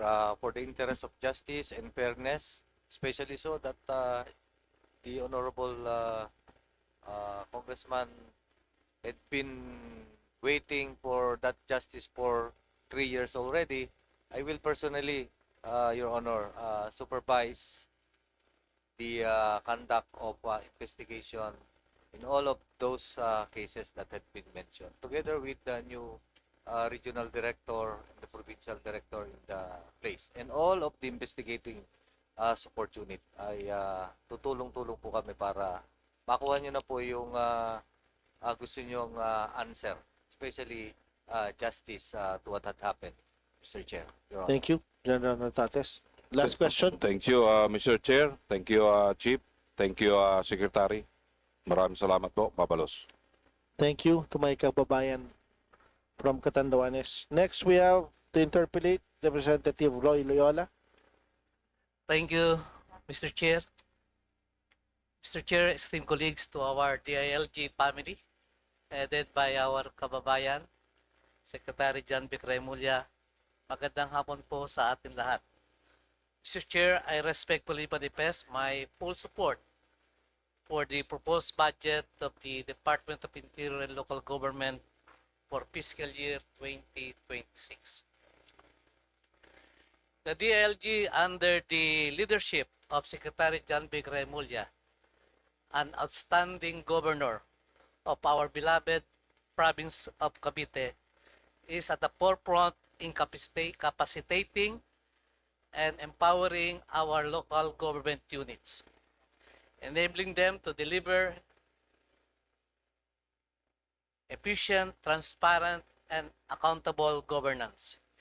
Equally important, the DLG is the vanguard for ensuring peace and order, strengthening disaster preparedness and resilience in our communities. Under the leadership of Secretary Remulla, he has taken remarkable steps toward professionalizing the PNP, enhancing public safety through Buy One, Give One program for PNP patrol vehicles, streamlining of the procurement processes in PNP and BFP, saving millions of pesos in the government funds, pushing for digitalization of LGU services, and rolling out unified 911 system that will make emergency response more closer to the people. Having said that, I would like to commend and congratulate the good secretary and the LG family for an excellent performance. Hindi po naman ako nahingi ng fire truck, mobile patrol, jail building, pero kung sakasakaling kayo magbibigay, malugod ko po tatanggapin para sa aking distrito. The proposed budget is deemed investment to have a safer communities, empowered local government, and a stronger nation. By supporting the budget of the DILG, we are ensuring that the DILG can sustain its reform agenda and fulfill its mandate of bringing the government closer to the people. With this, Mr. Chair, I manifest my strong and unequivocal support for the approval of the budget of the Department of Interior and Local Government. Thank you, Mr. Chair. Thank you. Thank you, Congressman. Thank you to my party mate and also a member of the CA, Roy Loyola. Next to interpolate, we have Deputy Majority Leader Marilyn Agabas. Ma'am. Thank have you the very floor. much, Thank you very much, Mr. Chair. My dear colleagues sa DILG family po, sa PNP, sa inyo pong lahat, magandang hapon po. Sir, may mga tanong po ako kanina, kanya lang po magagaling po yung mga tao nyo. Medyo nasagot na po nila lahat sa akin sa holding area po kanina. Okay po. Opo, so siguro, well, baka nagwa-wonder po kayo kung ano po yung mga tanong ko. Well, Go ahead, sir. Go ahead, sir, ma'am. nasagot naman na sabi ko kasi, dati-rati po kasi may mga concerns na ang mga baril po natin ay iba-iba.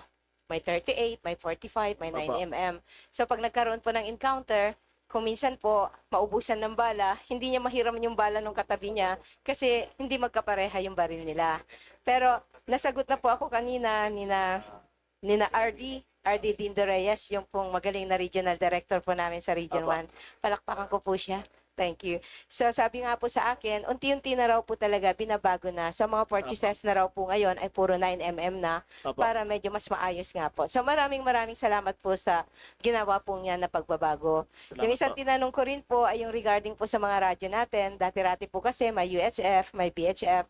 So ngayon po, ang sabi ho nila sa akin, mayroon na raw po tayo ng ginagawa na push and ano ba yun? Push to Opo, talk. yun po Push to yung talk. yun po yung radyo na may SIM na mas nakaka-access na po at nakakabato na mas malayo. So again, on behalf of the people of our country, sir, thank you very much po sa pagbabago po na yon. May mga parochial concerns po ako, na-discuss ko na po kanina, kina RD, kina General Wilson Lopez, kay General Sinayog, saka kay General Reyes, of course, kay General Marico rin po sa CIDG. So again, sa ngalan po ng aming distrito, ika-6 na distrito po ng Pangasinan, maraming salamat po sa lahat po ng sakripisyo na ginagawa po ninyo para sa bayan. So ang tanging may papabaon lang po namin ay ang dasal na nawa po ay i-guide po kayo ng ating Panginoon sa lahat po ng magandang mga plano para sa ating bayan. So maraming salamat po. Salamat po. Thank you, Congresswoman Deputy Majority Leader Marilyn Agabas. Mr. Chair, I would like also to manifest on behalf of the people of the 6th District of Pangasinan, at the proper time, we will join the majority in increasing the budget of the DILG. Thank you very much. Thank you. Yes. But they don't want any increase, so that's fine. So next, to interpolate, Representative Timothy Cayton. See here? Yes. Yes, thank you, Mr. Chair. Yes. To the Vice Chair, to the DILG family, and to our Secretary, my salute, Apo Secretary, to your leadership, and at the same time, your style of management as a DILG. I have to tell you, I am a former local chief executive. Nagtrabaho ako sa isang LGU. I'm representing the province of Nueva Vizcaya, and I've seen the importance and the role of the DILG when it comes to management of the LGUs. And my concern here is because of me being a local chief executive before. We have this the local government code is already more than 3-decade law. And I've seen through my journey as a local chief executive, ito ho tungkol ho sa personal services limitation. Yes, and because of this limitation, nagkakaroon ho tayo ng failure of to appoint all those under the law required to be appointed. Example is mandatory na ho ang cooperative officer. And meron na rin, including the local social workers, PESA officer, including mga disaster officers.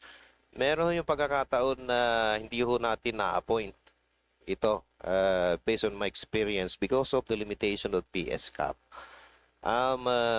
Dahil ho sa 30-year-old na ho itong batas natin, meron ho isang section pa dyan na na-declare na ho na unconstitutional by the Supreme Court in relation to the internal revenue allotment now, national tax allotment. In your opinion, Sir Secretary, or maybe any from the legal department, is it now high time and at the same time ripe for us to increase the PS cap percentage limitation for the local chief executives to be able to have that wide latitude to appoint? Iyon ho mga kailangang items na required ng batas natin na kailangan na hong i-appoint. Like cooperative officer, sabi ko nga ho, peso. Kailangan na rin ho natin ng peso officer ngayon. And other mandatory positions required to be filled up. Ito po ba kailangan na ho nating in your technical expertise, kailangan na hong ma-amend to increase, to accommodate these all appointments and positions? Thank you very much, sir. I am of the opinion that the local government code is time to be amended, but I cannot profess to be the sole expert on this. So I would need the help of all the stakeholders, including Congress, into crafting the new law. In terms of the PS limitations, I am of the opinion that it should be granularized to according to the income classification of the LGU, whether or not they can absorb a higher PS rate than that is allowable by law as it is time. There are fourth-class municipalities that if you give them the leeway, wala na po matitira sa ibang expenditures. So it should be graduated according to the classification of the LGU. So in other words, Secretary, if there will be amendment, the increase or adjustment will be graduated. Yes, sir. Okay, Yes, so sir. thank you. One more thing, Secretary. This is the effect that I am the former local chief executive. Dito sa I've tried to see your presentation, and I've noticed in the DILG fiscal year 2026 budget proposal in relation to the barangay tanods. Dito ho sa allocation ho ninyo for the barangay tanod skills enhancement under office of the secretary. And nakita ko it's 1.94 million ang allocation ho. We know all along that barangay tanods are the front line. I've seen this because I'm a mayor before. So kung pwede, secretary, kung in the event that there's an increase in allocation of funding of the entire DILG, which I will surely support, kung meron hong move na ganon, ang Congress, susuportahan ko ho. Isa ho sana sa mabigyan ng additional funding dito ho sa Barangay Tanod Skills Enhancement program para ho suporta sa ating mga tanod. Hindi lang ho sa aking probinsya, but also in the entire province as well. Yes, sir. As of now, the amount is very small because it is selective to only a few LGUs. But if the necessity arises, we are more than happy to increase the training for the barangay tanods. Right now, we are concentrating on the anti-bullying campaign in the schools and assigning the tanods to guard the schools so that there will be safeguards for the children who are bullied. But we can surely increase our capacity if given the opportunity. Okay, thank you, Secretary. Anyway, napakinggan naman ho natin yung mga sentiments na ibang congressman natin. I suggest you propose for a higher budget for sure. susuportahan ho ng Congress yan. Especially me, dahil ho I am a former local chief executive, alam ko ho yung importansya ng opisina ng DILG. And lastly, po, Secretary, in relation to the online sexual abuse and exploitation of children, even in my province, tumataas din ho ang reports, especially in the rural areas, the mountainous areas. Ano ho ang mga measures ng DILG?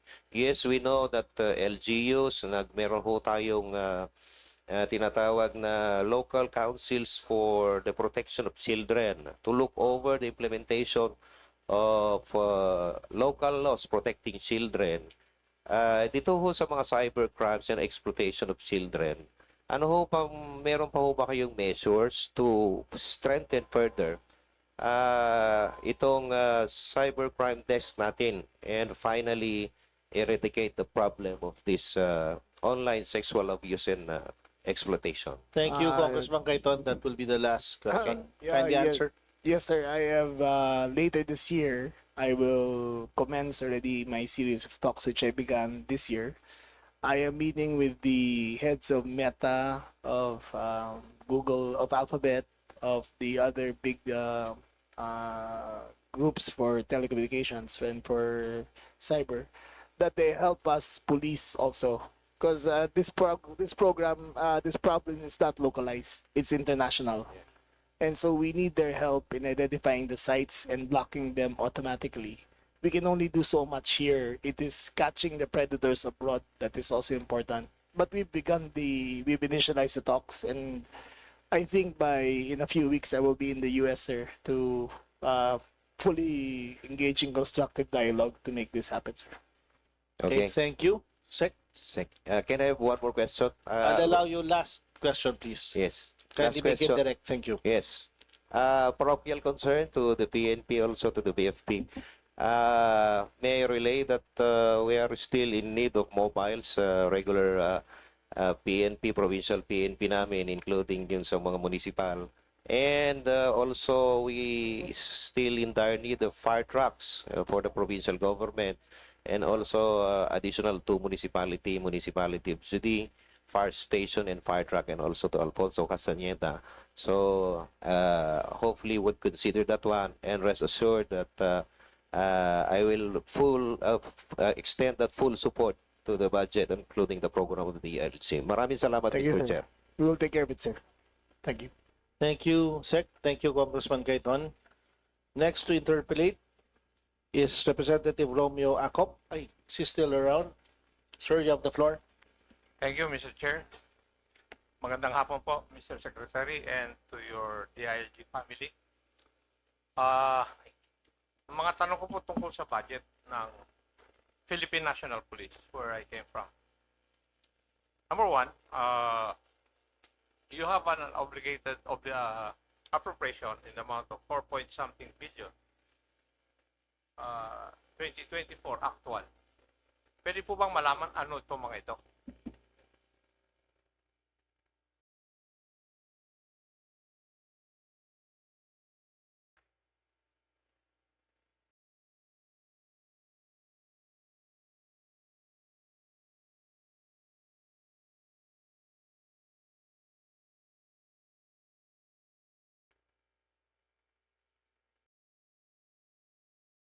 Yes, Your Honor. For several years, we have unobligated, still unobligated funds. And these unobligated funds are the funds that been accumulated. For example, those part of a fund that were released, and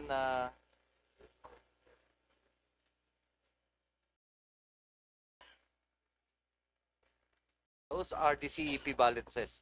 Ito po yung pagka ibinid ay siyempre yung winning bidder is mas maliit yung kanilang binid, and therefore we have savings. Pag naipon po yon for calendar year 2024, there is 4.7 billion. Your Honor. Mostly capital outlay. Yes, Your Honor. So sayang yung pondo na yun. Bakit hindi natin nagagamit? Next question. in your budget, your construction of police stations amounted to 429 billion funds. In the 2026 budget, ang nakalagay na lang would be 100 million. Would this be enough for you to be able to construct decent and dignified police stations? For the calendar year 2026, we have program requested for 100 million pesos for construction of 5 police stations and 3 compacts, Your Honor. And because of this figure, last year we have 449. Medyo malaki ang nakuha po last year, and this 449 transcends to 33, 47 police stations or building, Your Honor. And so, there are certain parameters that we consider in the construction of, especially in the construction of police station, like is the lot available, or pwede na bang mag-construct ng isang police station? And some of the problems is our problem with the acquisition of lot or ownership of lot that should be owned by the Philippine National Police, among others, Your Honor. Thank you, Mr. Chair. May I know how much would be the amount of funds allocated for the anti-cybercrime unit? Kung titingnan po kasi natin, ito na nagiging problema natin cybercrimes. May I know how much funds was allocated to this unit? Mr. Chair, Your Honor, funds that are allocated for anti-cybercrime aspects is, of course, hindi lang, not only for capital outlay, but of course for MOE, and as well as training, and of course for recruitment of personnel that will be assigned with the ACG or ICT capability unit. For the central office, Your Honor, for calendar year 2023 to 2025, we have an MOE of 55 million, 91 million, 95 billion respectively, Your Honor. Thank you. And for my last question, what is the status of your off-budget accounts, especially your trust receipts funds? Would it be true that for 2024 actual, you have the amount of 3.4 billion? That's correct, Your Honor. And may I know what would be the use, or where are you allocating this amount of funds?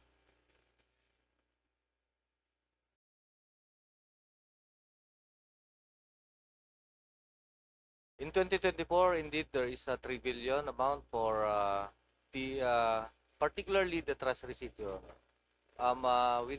We have utilized this to the different programs, like to augment the construction, infra project, procurement of equipment, support to operation, as well as the MOE of units within the Philippine National Police, Your Honor. Thank you, Mr. Chair. I recommend that you study the allocation of this amount of funds so that it will help support the construction of police stations. Kasi kung titignan po natin yung ating mga police stations, yung iba hindi po dignified o nadidignify yung mga taong nagtatrabaho doon I hope you agree with that, Chief Philippine National Police.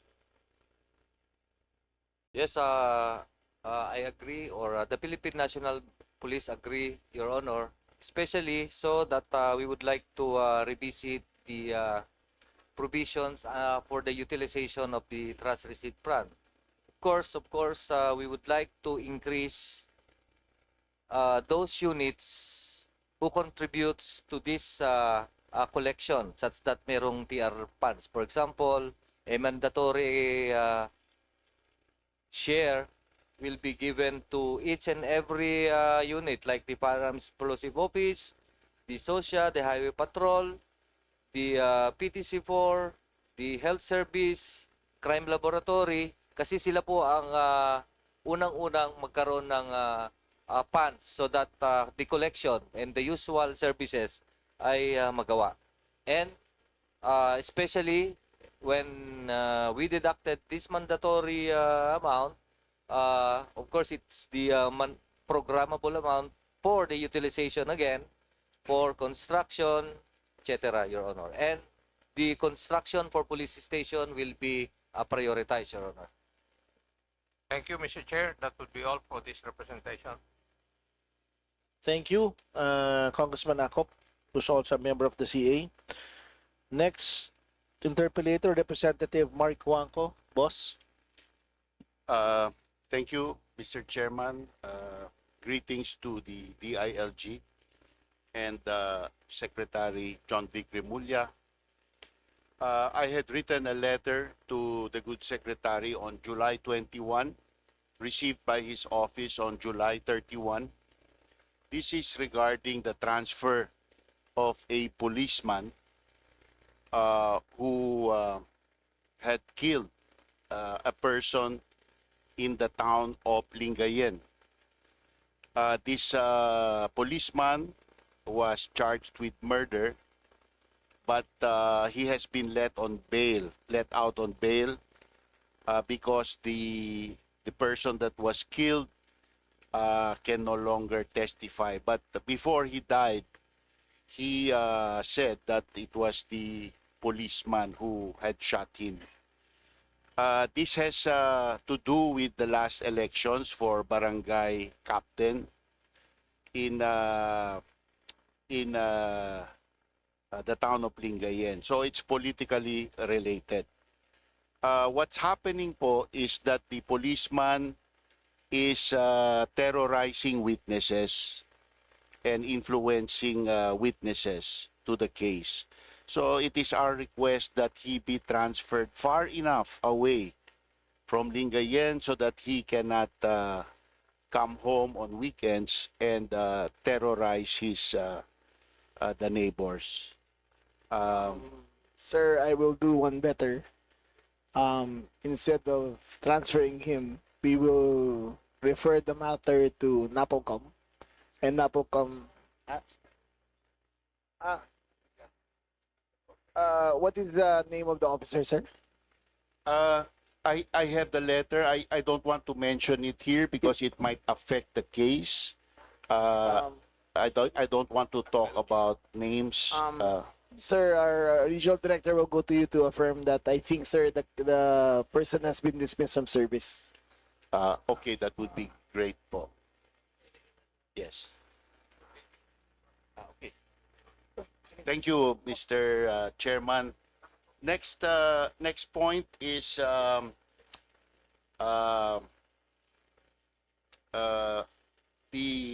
town of Lingayen needs a new fire station. The existing fire station is dilapidated and overcrowded. It needs a new lot. Maybe this could be included in the 2027 budget, but I am already saying it now. Last point is the PNP property in Lingayen. There is a portion, 2 hectares. I brought this to the attention of the good secretary when he was freshly appointed as secretary. It is being occupied by a former governor, a former head of the Philippine Constabulary, a person who had challenged possession of this property for the constabulary during his day. Today, this property is still unclassified land as far as the DENR is concerned. So, nasa DENR po, nasa DILG, nasa PNP, and nasa Office of the Solicitor General. And nagtuturoan po kung sino ang magfa-file ng case. So I have spent my last term, 3 full years conscientiously following up this case, but up to now, wala pa pong resolution. Sino ba po ang magfa-file Sir, ng kaso? Sir, according to our reports, it is the DNR which should question the acquisition of the subject for sure lot by private individuals. Rest assured, sir, we will follow it up with the DNR secretary. Yes, to make sure that the proper cases of forfeiture are filed. In fact, Your Honor, I visited the DENR secretary just last week, and he reiterated that it's not them. So, nagtuturoan po. No? So, Ako na po I will take cognizance of the matter, sir, Sige and po. make sure. So, in connection with that, the PNP property is beside this property, and we need the permit to enter because we are there's a national government project widening the road, connecting 2 national highways in this area. So we need a permit to enter for the PNP property. We have already asked the DNR for that permit to enter for that portion of the property which is under contest. So, Yes, sir. sana po yung PNP property lang muna mabigyan na po ng permit to enter ang DPWH. Okay, sir, we will take cognizance of the matter, sir. Thank you, Mr. Secretary. You have my support in your budget. Thank you very much, sir. Thank you, Congressman Mark Wangko. Next to interpolate, we have Vice Chairperson Ana York Bondok.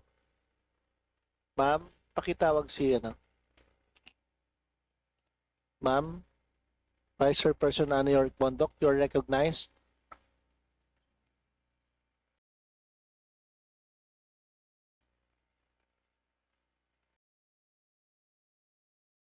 Wave. Okay. Thank you. Manifestation of support lang naman yun, for sure. Kasi part ng team, wala nga naman. Yes, nandyan. I-wave niya raw. Yes, of course. Next, Vice Chairperson and Assistant Majority Leader, Bella SUANSING. Ma'am. The better looking. Oh my gosh. Hala.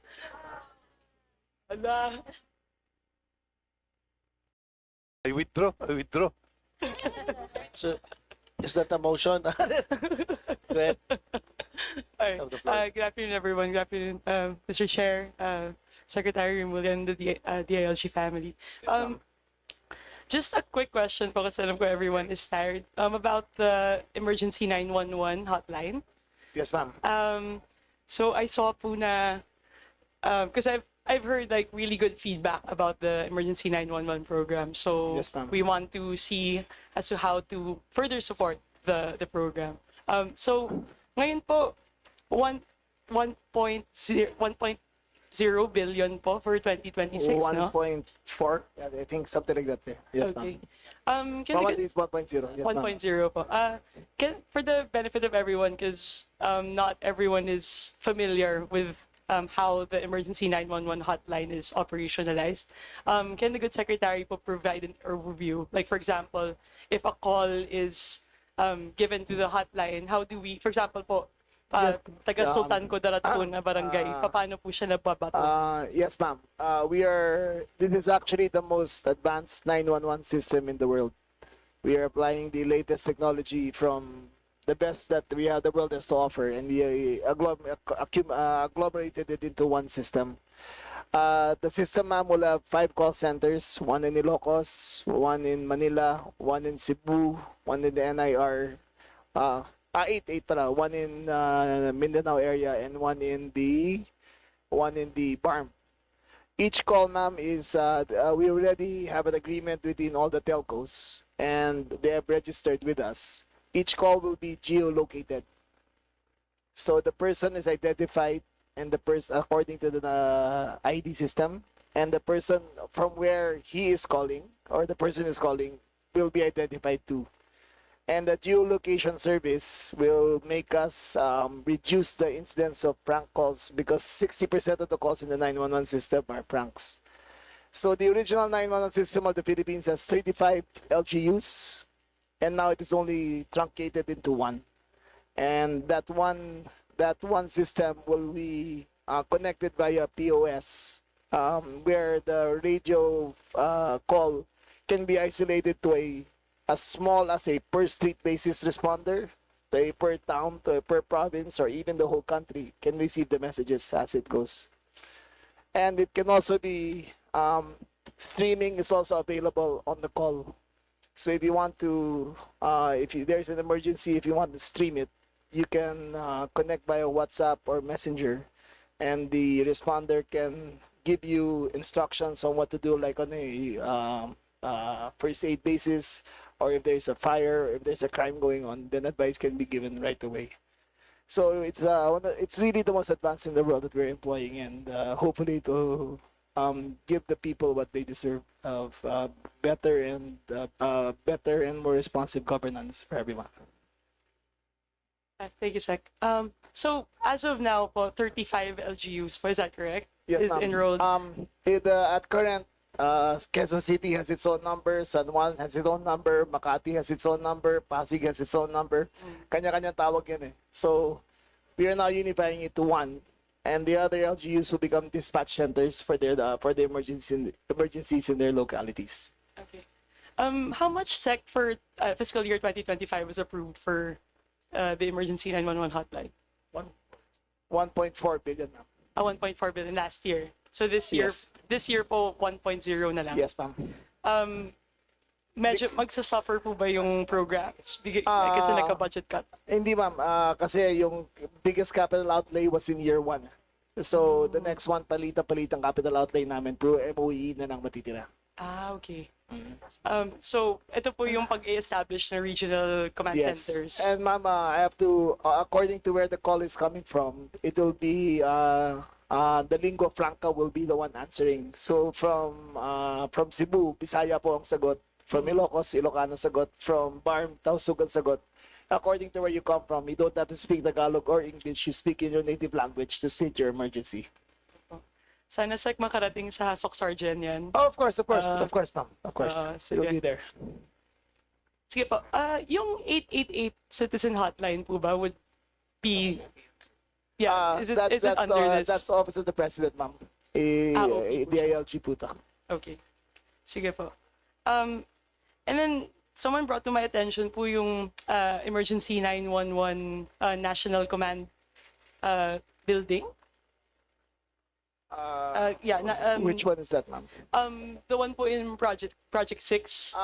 That is being decommissioned, ma'am, for this system. Okay. Because that wasn't encompassing in its nature, and the building in itself is not up to specs to what we need to run this program. Yes. Because if we're going to decentralize, then we're going to establish regional command centers, then it doesn't really, so ano pong gagawin dun sa building? Is it fully constructed or? It is it's unfinished eh. Naransak na nga yun eh. We're talking about to the QC government them for to have a use of rock over that property para magamit nila. Okay. Sayang naman po eh. Sayang naman. Sige po. Sige. Thank you, Sec.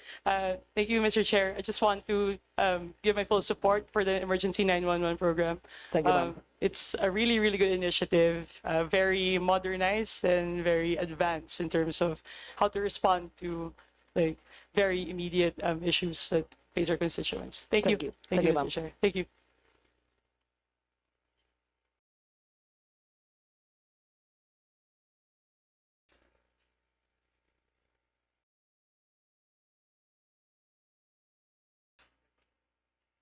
Thank you very much, Representative SUANSING. Next to interpolate also from the majority, Vice Chair Ferdinand Hernandez.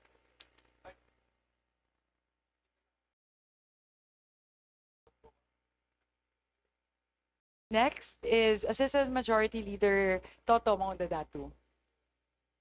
Thank you so much, Madam Chair. Good afternoon, everyone, especially to the Secretary of the Local Government and, of course, the newly installed Chief PNP, General Narcotes. Gusto ko lang malaman, Secretary, dun sa 100 billion na allocation for the police stations, kasama ba doon ang BARM? 100 million, sir. 100 million. 100 million. Yes, sir. Yes. Is it included? What, sir, is included? The whole of BARM na lalagyan ng mga police If there is stations. available land, sir, then we will put the PNP stations. Usually, sir, it's a local government to provide the land. Then we will construct the building for them. Yes, thank you, Mr. Secretary. And I'm pretty sure that the recruitment of the PNP to the Philippines, kasali din ba ang BARM? Yes, sir. BARM will have its own system for the PNP because the laws will be different. But it will still be part of the national command. Okay. My other question is patungkol po doon sa body-worn cameras na kailanganin ng ating mga pulis sa buong Pilipinas. Gaano kadami ito?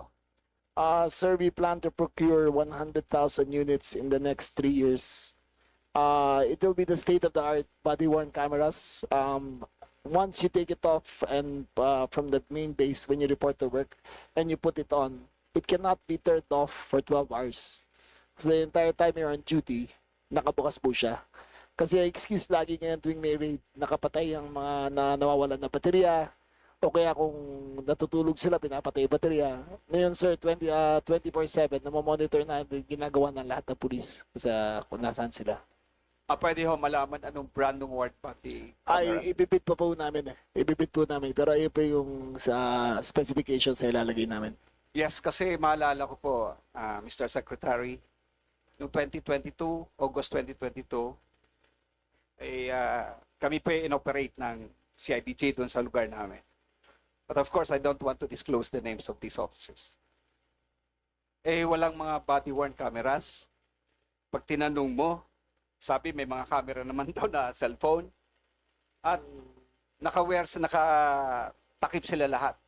Kailangan po dapat dito pagka nag-operate po yung mga policemen natin, especially in our areas, dapat hindi ho naka-wear ng scarves. Apo. That's why mandatory po yung body camera sila. AI capable na. At saka hindi na po pwedeng tanggalin.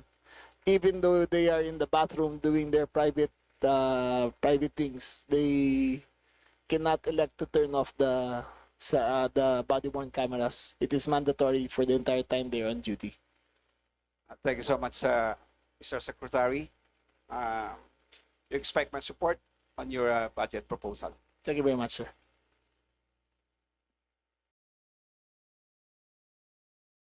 Thank you, Congressman Magundadato. Next, to interpolate, we have Deputy Majority Leader Adrian Advincola. Thank you, Mr. Chair. Magandang hapon po sa ating DILG family. Alam ko pagod na lahat, pero mabilis lang po ako ngayong hapon. No? I would just like to thank and commend our DILG family. Maraming salamat po kay Secretary Remulla dahil ang distrito ko po ay ang pinakamaliit sa Cavite pero hindi nakakalimutan ng ating DILG family. Kaya maraming salamat po. And also, I would like to commend ang ating NYC Chair, Yusek Ortega. Thank you for being part of projects ng mga youth sa aming distrito. And I would like to manifest my full support to the budget of the DILG for fiscal year 2026. And kagaya nga po ng sinabi ni Congressman Loyola kanina, kung kayo po ay magbibigay sa amin ng additional na mga police cars and fire truck, hindi naman po kami makakatanggi. Muli, Madam Chair, I would like to manifest my support to the budget of the DILG for fiscal year 2026. Maraming salamat po, Madam Chair. Thank you. Thank you very much for full disclosure. We come from the same district. So, just for full disclosure, ma'am. Yes, and thank you, Congressman Vingola. And for the last to interpolate, for the first round, may second round pa po tayo. Deputy Speaker Bambi Imano, yung second to the last ka pala. Okay. Thank you. Daghang salamat ug maayong gabi hapon sa atong tanan. Magandang hapon po. Thank you Mr. Chair and maayong hapon sa DILG family. Mr. Chair, very fast and very short, hopefully. Earlier, I was able to listen but bits and pieces of the interpellation of Congresswoman De Lima and Congressman Del Chocno regarding dun sa 8 billion na supposedly congressional insertion sa pagbili ng firearms. I did not get the answer. Can at least very short. Could I get the answer again, Mr. Chair? Yes, Your Honor. Last July 29, I received the text from a purveyor of firearms, and he sent a letter to my office for me to sign, to address to the House leadership for the purchase of 8 billion pesos worth of firearms. In the text, he said that it would be congressional insertion and that they can squeeze for the budget. I have to make clear that no congressman called me on the matter. It was a lobbyist who was trying to make it happen. I responded by saying that the DILG does not have the technical capacity to bid firearms because our back is only limited to office supplies and a few seminars. So I referred the matter to General Torre, and General Fajardo was there in the meeting. And I referred it to him and I asked him to give the technical specific, to assess whether it is needed or not, and informed him that the letter will be forthcoming from what I received. Yeah. Thank you. I got that part because Yes. as I said, Mr. Chairman, I was able to listen to bits and pieces. So for the record and to set the record straight, no congressman or any legislator approach you because there was Yes. a congressional. It was a short, I call it lobbyist. Yes, sir. Okay. I just wanted to make sure, Mr. Chairman, because sometimes the way you understand and the way you call Congress in Luzon is different from how we call it in Mindanao. Every time you say that in Congress, our people in Mindanao thinks that it's a congressman, not both the House and the Senate. In Mindanao, when you say Congress, it's congressmen. When you say Senate, it's the senators. But every time national agencies or whoever uses the word Congress, kahit Senate, kami pa rin congressman eh. That's why I wanted to put the record straight. Yes, for the Mr. record. For the record, sir, there was no congressman who contacted me. Yeah, for the good secretary, that would be all, Mr. Chairman. But for the other attached agencies, example, BJMP, Bureau of Fire, let's start with both. Would you be recruiting personnel for 2026? And how many, Mr. Chair?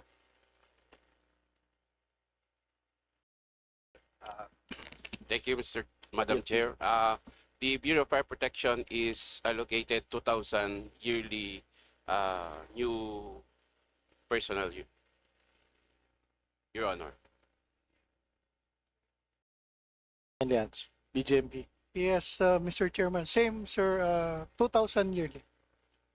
Okay, wonderful. That's 2,000 recruits per year. May I know if it was distributed by major island in the country? Like, how many for Luzon of the 2,000? How many for Visayas? How many for Mindanao, Mr. Chair? Madam Chair, we have criteria allocation per region. Depending on the number of fire trucks, the number of business establishment, and the classification of cities or municipalities, Your Honor. So we have a equitable criteria for allocation of its region, Your Honor. And same for same question for BJMP, Mr. Chair. Yes, Mr. Chair, on the part of the BJP same, we have po distributed in 18 regions nationwide, Your Honor. It seems so big, Mr. Chair. How could we have it aggregated to Luzon, Visayas, and Mindanao so that we will know, Mr. Chair, if I am from Mindanao and was previously chairman of Mindanao Affairs and now given opportunity to become deputy speaker, will always fight for the islands of Mindanao. May we be given a copy of a disaggregated distribution, Mr. Chair, from Luzon, Visayas, and Mindanao. I need a commitment, Mr. Chair. Yes, sir. We will submit to you by next Monday, sir, all the lists that you require. Thank you, Mr. Chair. And further, Mr. Chair, earlier bits and pieces also, I was here earlier but had to go to the floor. There's also I heard that BJMP purchased a special transport vehicle. I did not get it, Mr. Chair. Was it BJMP or Bureau of Fire? Bureau of Fire. Yung special, you call special transport vehicle. We have a special rescue vehicle, Your Honor. Special rescue vehicle, may we know how many you purchased for 2024 to 2025? For 2020, for Your Honor, we have 3. You have 3. Yeah. For 2025, are they purchasing again, Mr. Chair? Yes, Your Honor, we have 12. 12. To the tune of how much per vehicle, Mr. Chair? For the CSSR, Your Honor, we have 25 million per. No, per vehicle, Mr. Chair. Each 25 million each vehicle. It's a collapse structure vehicle, Your Honor. So how much, Mr. Chair? Still not the answer, Mr. Chair. It's 25 million per vehicle, Your Honor. 25 million per vehicle, and you purchased 3 vehicles, meaning you paid 75 million. Yes, Your For Honor. 2024. Yes, Your Honor. And the same amount or price you will be purchasing for 2025, 12 pieces at 25 million each again, Mr. Chair. Yes, Your Honor. And do you have a picture or something that we can browse or see if that vehicle is worth 25 million, Mr. Chair? We will furnish May we know the make, the brand, the model, Mr. Chair?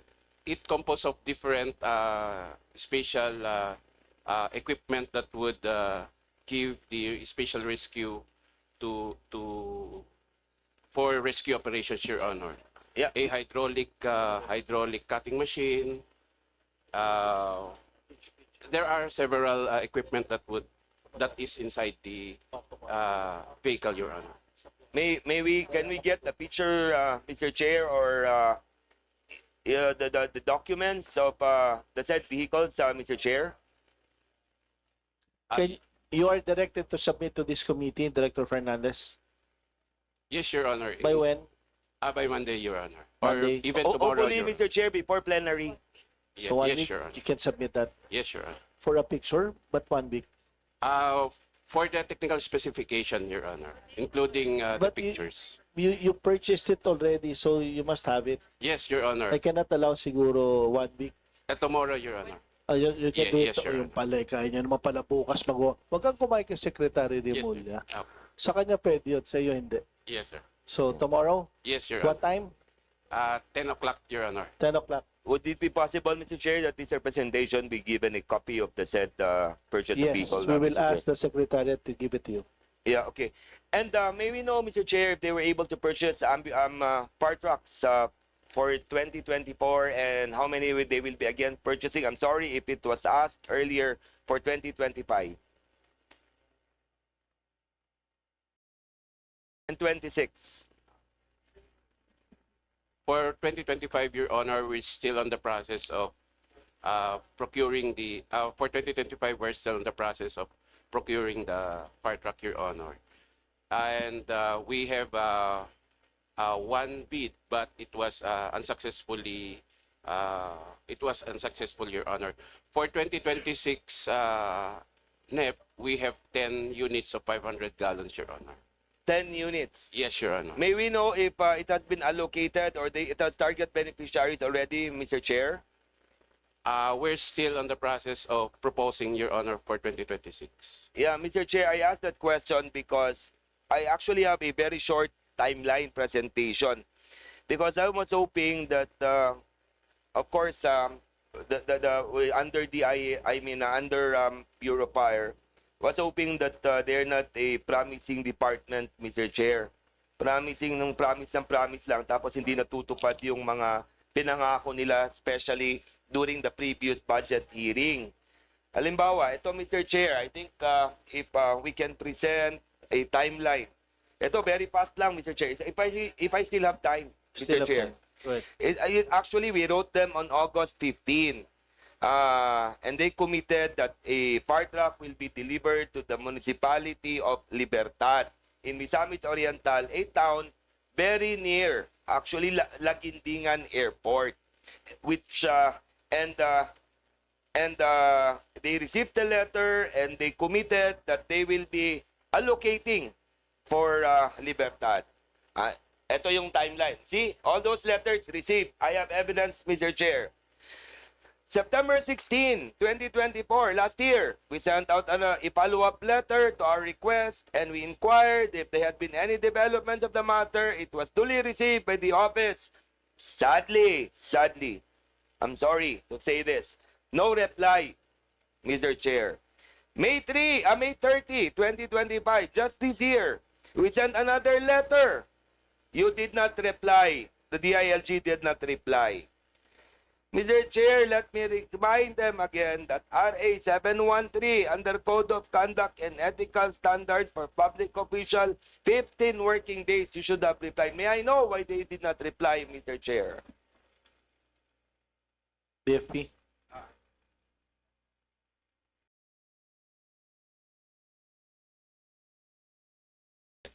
Yes, Your Honor, we will look into it. No, the question is why did you not reply? What do you mean you will look into it? I still have to look at the letter at the office, Your That's the Honor. letter is right in front of you. I will let my Chief of Staff explain, Your Honor, because I have not yet received the letter at my office. Kailan po ba kayo nag-assume ng office?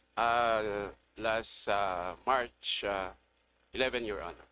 And the letter was sent March August 15, we wrote Yes. them, they received To the letter, follow up. Mr. Chair. August, September September. 16, 2024. We made a follow-up letter. They did not reply. and March. 15 days lang sana, Mr. Chair. Yes, and pero you wrote kasi again wala. March. Then we sent them a letter again, July 7, Mr. Chair. July 7. Wala of- pa ring response. July 2024. So, 25. so by July 7, 2025, have you assumed the office already? Yes, sir. Yes, Why Your Honor. did you not reply? I will have to look. I will trace the letter, Your Honor. They trace, Okay. Mr. Chair, they will trace the letter. And After then, they trace the letter, then they will reply. Then after replying, how many days, how many weeks, Mr. Chair? Then after that, then they're in the plenary. After the plenary, Mr. Chair, we approve the budget. Then how will we be able to talk to this fellow? Sir, for your indulgence, sir, after we bid the fire trucks, I will make sure, sir, that your needs are met. There's been a delay because we expanded the pool of suppliers from 2 to 10, and it'll take 290 days to deliver the fire trucks after we bid it. And that's I thought it was just like buying a car, but apparently you buy it and then they assemble it, then it is delivered. As soon as it is delivered, sir, we will fulfill what you have asked for. And you have my word on it, and I will act on it personally. Thank you for the assurance from the good secretary, Mr. Chair, but would it be possible that my letter will be answered in the way that the good secretary answered us today, this afternoon, Mr. Chair? Yes, sir. We will do it, sir. Thank you, Mr. Chair, and I'll reserve my right for the second round, Mr. Chair. Maraming Thank you. salamat po. when do you plan to answer the July? Today? Okay. Na-trace yun na bale, yung sulat o nabasa mo lang? Yes. Kindly fix it, no? This is what we see. This is what I even told you before, before the budget briefing. You have to be ready when you come here. All we are asking is not the promises. Dapat may timeline, may timetable. That's why I also asked for the data. data of all municipalities na meron fire station na walang fire truck, yung fire truck na walang fire station. All I was asking was the data. And when I asked you today during the budget briefing, akala ko nasa amin na. So wala pa rin. Ngayon nyo lang binigay. Okay? So I think you have to fix your department kasi nakakaya rin sa buong DILG, although under supervision ng good secretary, but BFP, kindly fix it.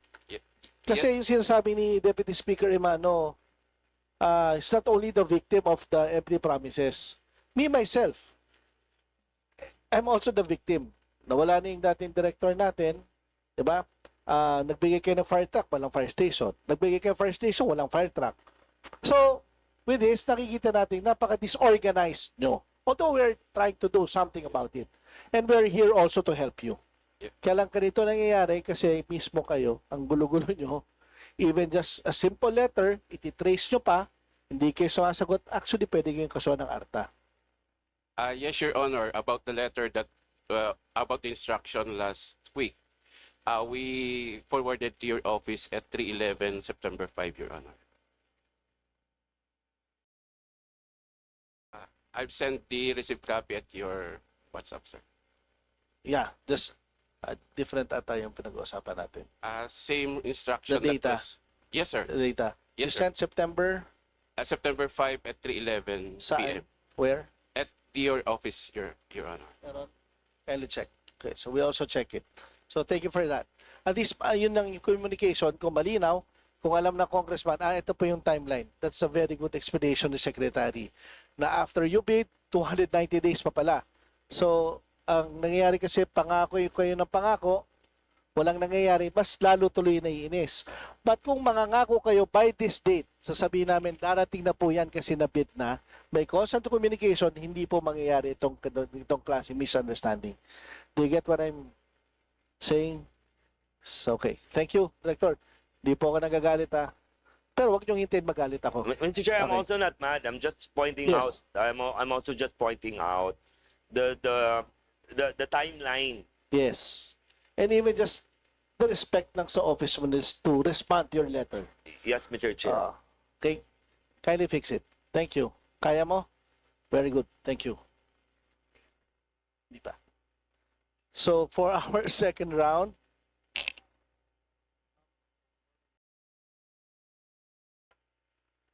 so last for the first round from the majority, we have Vice Chairperson Annie York Bondok. Ma'am, you have the floor. Thank you so much and magandang hapon po.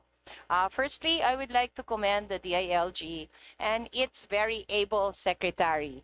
Ayan, si Secretary John Vic Remulla, sa lahat po ng tulong sa amin this year, most especially po, as you know, we are the most disaster-prone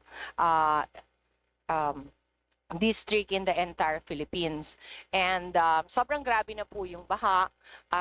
Pinasok na po ng Philippine Army aside from the PNP because it can no longer be, hindi na po kami makapasok dahil masyado mataas ang tubig. So I would like to commend, I would like to name them, our present PD, Sir Eugene Marcelo, our past PD, Sir J.D. Maandal, our CIDG, Sir Joseph Almaquer, our two RDs, former RD Jean Fajardo, and present RD Peñones. Sa lahat po ng tulong nila, napakahirap po, and I know that disaster preparedness is one of the pillars po of the DILG. So thank you so for that, and kami po, we know that. So I was intrigued po by this comment na there are 168 evacuation centers that were conducted. And as we know po, there is now the Ligtas Pinoy Act, which requests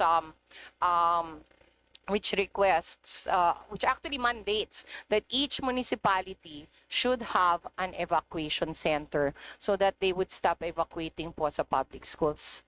So, may I request po, do you have funds for this in 2026? Kasi binabasa ko po, hindi ko makita.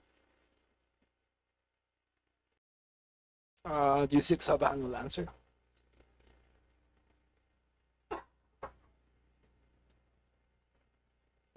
Actually, yes, Madam Chair, we have a program for the construction of evacuation centers through the SAF-PB program of the department, it will be allocated to directly to the LGUs, Madam Chair. Okay.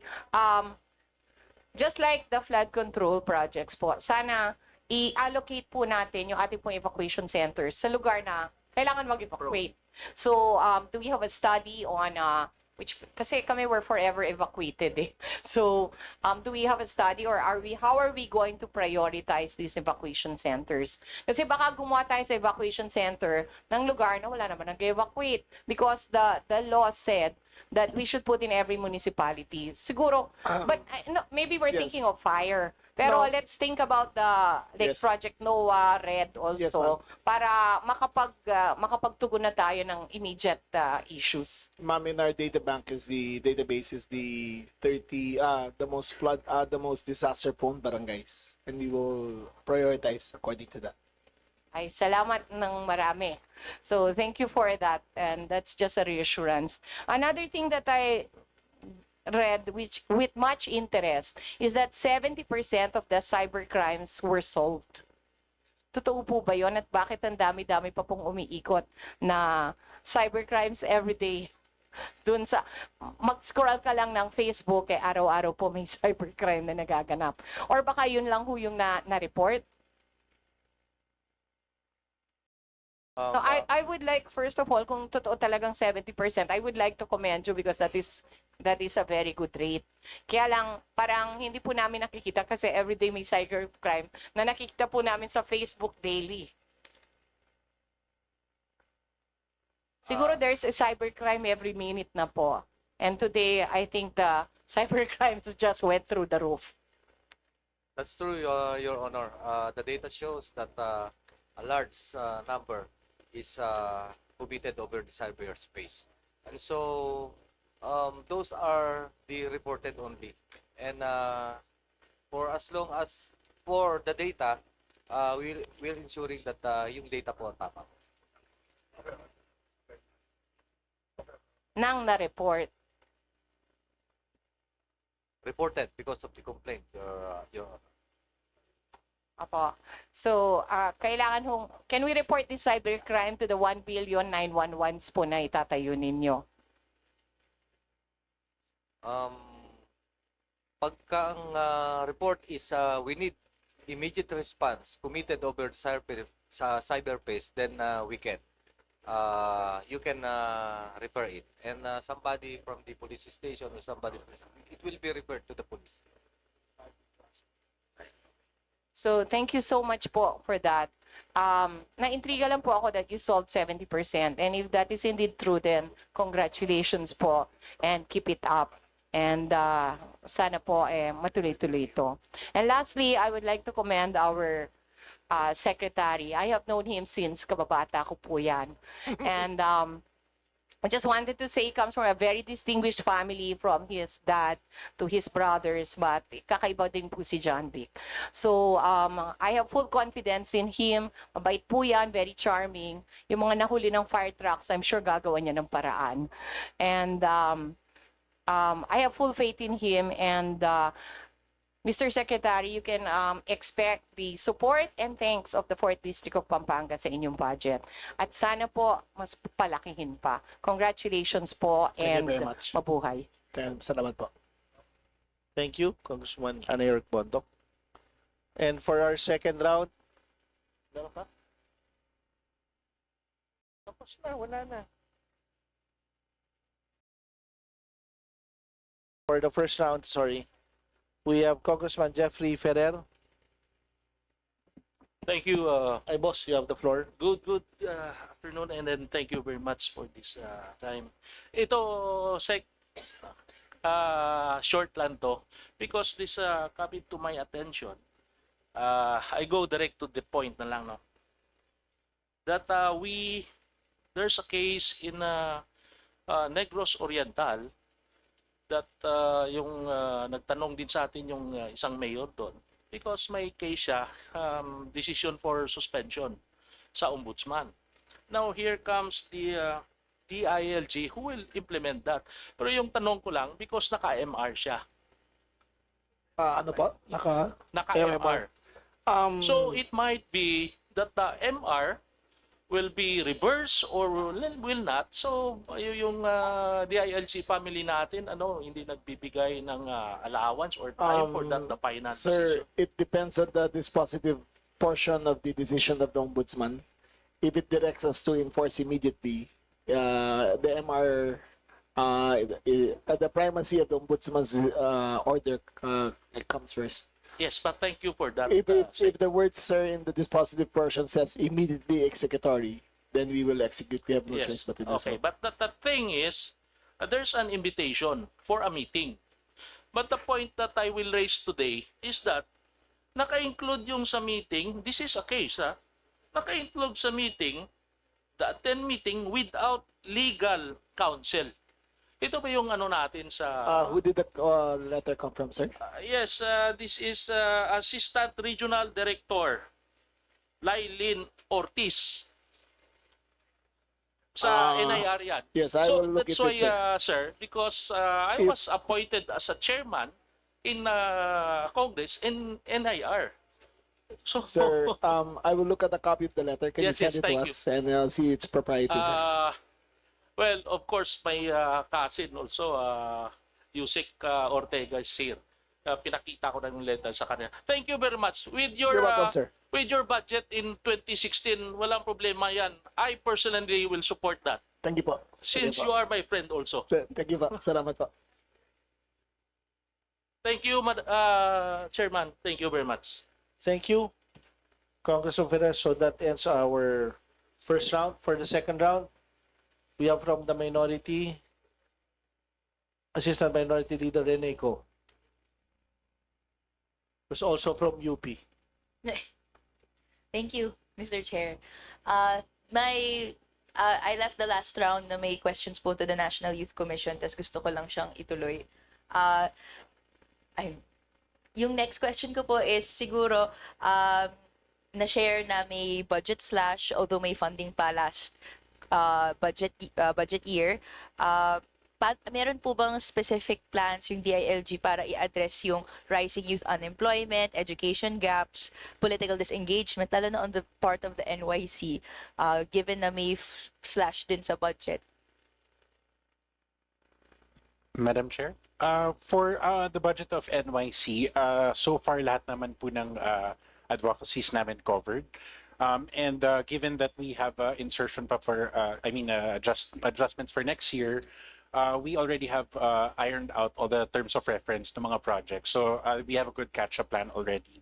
But just to add, Madam Chair, I think yung sa mental health that you wanted to bring up, we actually allocated about 2.9 million for this year's 2025 Youth Health Awareness Forum and the training of the 6th batch of 25 mental health youth coaches. So ito po ay isang preparation for our establishment of what you call the Mental Health Youth Hub Coaching Program. This is a peer-to-peer mental health project because we recognize po na we cannot just certify nurses and counselors. So this is one way that our youth was able to manage the problem of mental health sa youth. Salamat po. And thank you for sharing that, Mr. Chair. And yun din naman yung... If I may add, the 911 system has a mental health hotline as well. If there are mental health issues, then we are equipped with the National Mental Hospital to handle the calls, especially for suicide hotlines. It is incorporated into our system. Thank you for your answers, Mr. Chair. Yun din naman yung hinahanap din natin, siguro on specifically sa peer counseling, paano nakakapacitate yung kabataan to handle mental health emergencies. This representation would like to endorse, hindi lang yung funding for that program, pero greater funding sana for other mental health initiatives na pinaplano po in relation sa kung paano na-address yung mental health crisis ng kabataan. On the National Youth Parliament flagship program po, may I clarify how much of the budget is earmarked for convening the National Youth Parliament?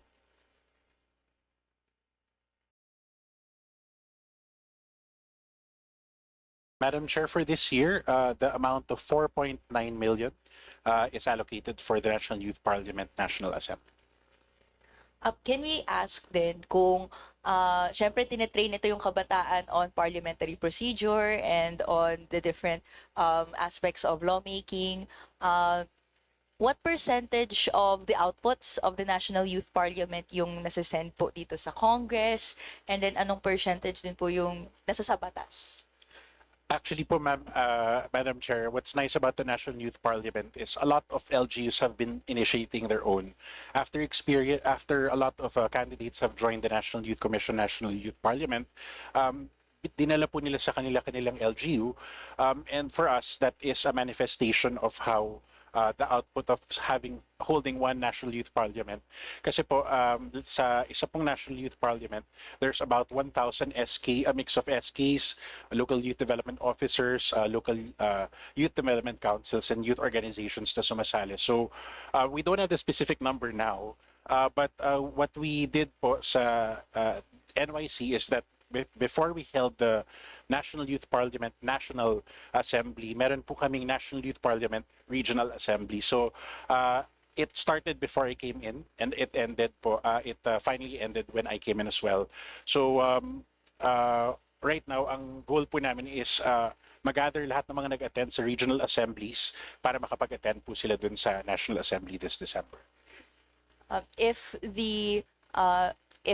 Mr. Chair is able to share din po no yung copies of or maybe data para tungkol po doon sa kung kamusta yung nangyayari sa outputs ng National Youth Parliament, na-adopt pa to sa LGU level as you share, and kung meron pong numbers doon sa paano siya na-adopt on the national level po, Mr. Chair. Thank you, Madam Chair. We will copy furnish you with the data, ma'am. Thank you very much. My next line of questioning po is in relation to 3 human rights cases that this representation is made aware of. No, the first question would be, tatanong ko po sa NAPOLCOM. Tanong po una kung naka-receive na po ba ng copy ng decision sa petition for writ of amparo in favor of Felix Salaveria? Good afternoon po, ma'am. Are we referring to the case in Albay? Ito po ba yun? Yes po, ito po yan. We are currently complying with the order po of the Court of Appeals. Iniimbestigahan po natin po siya ngayon sa kasalukuyan. Hopefully, we will come out with our results of our investigation very, very soon po.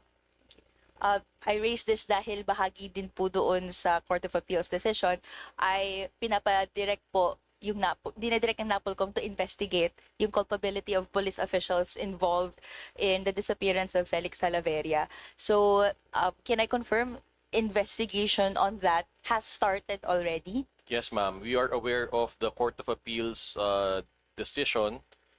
Once we have, when we received that po, we got wind of it through the media. We immediately secured a copy of the decision of the Court of Appeals, and we immediately started our motu proprio investigation po as mandated by the Court of Appeals, Your Honor. Kailan po natin ine-estimate na matapos yung investigation and ma-release po yung findings? Right after po this, we will coordinate with our inspection, monitoring, and investigation service. Babalikan po namin kayo. Pero rest assured po na hindi ko namin tinutulugan po yung kasong yan. Sa unang araw ko na nalaman namin yan, nagpa-motu proprio na po agad kami, Your Honor. Thank you, Mr. Chair. This next question is also in relation to a disappearance in the same area, no? Doon naman kay James Hasminez. The Supreme Court directed high-ranking officials from PNP and AFP, including former PNP Chief General Romel Marbil and Nicolas Torre III, to respond to the petitions to explain the steps taken to locate Hasminez and to protect his rights. Na pwede po bang ma-share kung na-comply na po ba yung order na to? If it is obeyed immediately, ano po yung progress nito ngayon? Ma'am, they're examining the records. Can we get back to you on that? Is it possible to get back on us tomorrow at the very least? Yes, ma'am.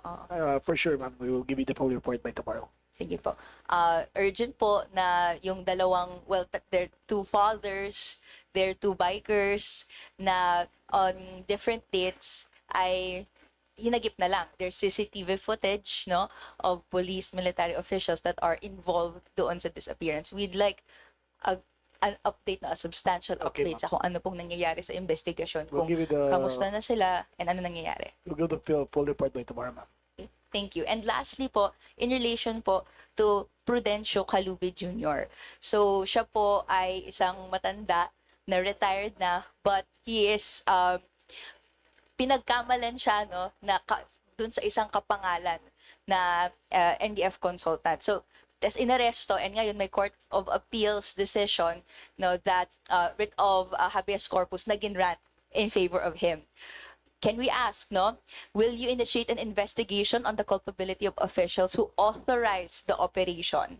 Pagkuha sa kanya, and even though now the court finds na hindi naman ito talaga yung person na to. We will refer the matter to NAPOLCOM, ma'am, and we will take the appropriate action. So I'd like to ask further, no, is there a need to get a clearance from higher headquarters before supposed high-value target operations are carried out? Kung kailangan po ba ng clearance, sino po nag-authorize ng gantong klaseng operations? Every police officer have duty to serve warrant of arrest if discovered by warrant of arrest. And of course, they have certain procedures, for example, Chief of Police, Provincial Director, Regional Director, and others that who may deem ma-delegate yung authority to serve the warrant of arrest or the approval for that operation. Yun po ang authority. So, to clarify lang, no, because supposedly high-value target po si Prudencio Calubid and then nagkamali po kung sino yung nakuha na Prudencio Calubid. We'd like to clarify, no, na sino po yung nag-authorize or yung nag-clear ng investigation na ito. Meron po bang process na kailangang undertake or ina-undertake para magkaroon ng clearance na gawin po yung process na ito? So first is we classify whether it is an ordinary wanted person and or of high value individual. May certain parameters with that, and of course we have also process in the conduct of operation, like for example we have operational plan, and we will look into that, Mr. Chair, and we will submit what is requested. Okay, pwede po bang makapag-provide po ng copy ng general flow chart or flow of decision-making process para po magkaroon ng operation ng ganito, getting high target values? Yes, Mr. Chair. Thank you very much, Mr. Chair. We're looking forward to that. Meron pong bounty for his arrest. Pero yun nga, mali po yung arrest. Can we clarify kung na-release na po ba yung bounty na ito? If the incident was implemented last December 7, 2024, last year, I suppose na-release na kung if this was December 22. We will check on the record. Okay. Kasi bale, since yun nga po, hindi po yung same Prudencio Calubid yung inaresto, and then kung may bounty na release in relation to that, edi mali po yung mali yung basis ng pag-award ng bounty if ever. So can I ask po again, ano yung update dito sa bounty na to? Are you saying po na na-release na siya? Wala po bang plano na kunin to pabalik? Ganyan? It will be part of the report, Your Honor. Okay. Thank you very much. We're looking forward sa ganung report. Pero dapat hindi, no? Ganon. Siguro last na lang po na manifestation in relation po doon sa shinare ni Good Secretary sa wala pong red tagging sa PNP since 2022. May hawak po kasi akong data na meron pong red tagging. From 2022 to 2025, no? In particular, yung pinaka-major po is yung nagkaroon po ng Senate hearing kung saan meron pong Directorate for Operations of PNP Colonel Randy Arceo tagged West Visayas State University and 102 other educational institutions to be linked daw po to CPP and PA student recruitment. Now, since nagkaroon ng ganong statement, in the Senate hearing, many universities have since denounced yung allegations na yon as false. No, so that is a clear case of red tagging. And other than this po, meron pong mga instances of official Facebook pages or Facebook pages ng mga PNP regional offices that would put out materials red tagging either individuals or organizations. So we can provide this data to you, Mr. Chair. Yes, ma'am. My version, my understanding of red tagging is specifying the person.